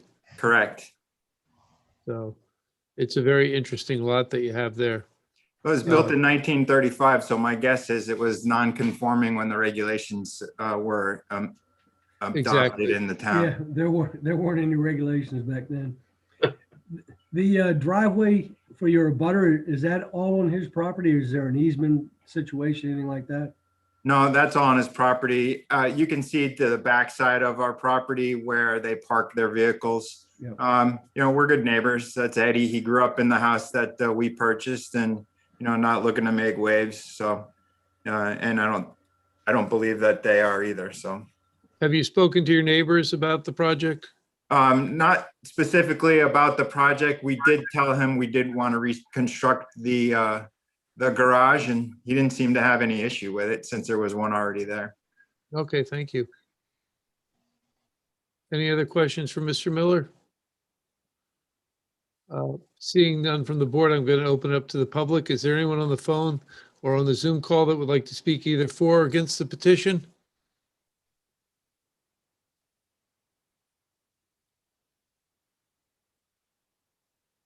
We are getting down to the wire. There's only 7 people left. No hands at this time. Okay, we are going to close the public hearing. Can I have a motion to accept the petition as presented? I'll make a motion to accept the petition as presented. Mr. Curtin made the first. Do I have a second? I'll second it. Mr. Silvera made the second. Discussion? Well, it's in an R40 zone, but it's a very unique lot. And like the chairman said, that it would be a negative. If you used a side yard setbacks, you couldn't build anything. So I'm going to vote for it. I believe it's reasonable for the lot. Any other discussion? Yeah, I also think that they're requesting relief necessary. And the fact there's already a slab there, it's not like they're creating any more impervious surfaces than what there already is. So I'm definitely going to support it. And I think it is the release necessary for the construction of the garage. Yeah, I too am going to support it. I reviewed the plans, and it's interesting that the plans are very straightforward. It's a garage and a storage facility. There's no workspace or pseudo cottage that's being built. It was a very simple petition to look at. So I think it's the least relief necessary. As I said earlier, because of the unique width of the lot, if they were to even maintain the setbacks, even remotely, they wouldn't be able to build a garage big enough to fit a car. So the fact that the foundation is there is probably the reason that the driveway runs that way and the lot's positioned the way it is. So I'm going to support the petition. I think it's the least relief necessary for the full enjoyment of the property. With that, can I have a vote? All those in favor? Aye. Aye. Motion carries 5-0. Mr. Miller, thank you and for staying up with us. Thank you for your time. And with that, we're at the end of our agenda. Can I have a motion to close the meeting? Motion to adjourn, close. Made by Mr. Gambrell. Do I have a second? I'll second it. All those in favor? Aye. Aye. Now that we're done, I just want to compliment Angela. I've been looking at all the paperwork in the box right next to, everything was there except the one that was emailed. And when Mr. Heaney pointed it out, I was able to pull up the email. So the system works. I was able to easily go in and look at everything. So thank you, Angela. Thank you, Chris. Glad it worked. And have a I good want to night. say thank you. I want to also say thank you because Yes. I didn't figure it out till about halfway through the meeting where all the stuff was, but now I got it under control here. Angela's did a bang up job on this. This box, all of you should utilize. If you don't know how it, ask us and we'll show you how to save it right on your desktop. It's phenomenal. I'm calling you tomorrow, Chris. Absolutely. I already called you, Chris, and you never called me back. I'm at 5 or 6. Hey, Mr. Regan, thanks for your time today. I didn't think I'd see a negative garage tonight. No, see, I told you they exist. I was surprised that came up. I was like, God, you read more than I did. It's like a unicorn. Yep, they're out there. Hey, good luck, everyone. Good in night. March Good Madness pool. I'm currently leading my pool. Thank you. Oh, good luck. See ya. Chris, call me so we can get together and I can learn how to do that box. Anytime, Olin. We're here, so I'll get a hold of you and we'll get it on your desktop and that's it. Cool. Thank you, sir. Have a good night, Oh, man. I got a laptop. Well, we'll put it Thanks, wherever you Jim. need it. Yeah. Give me your number.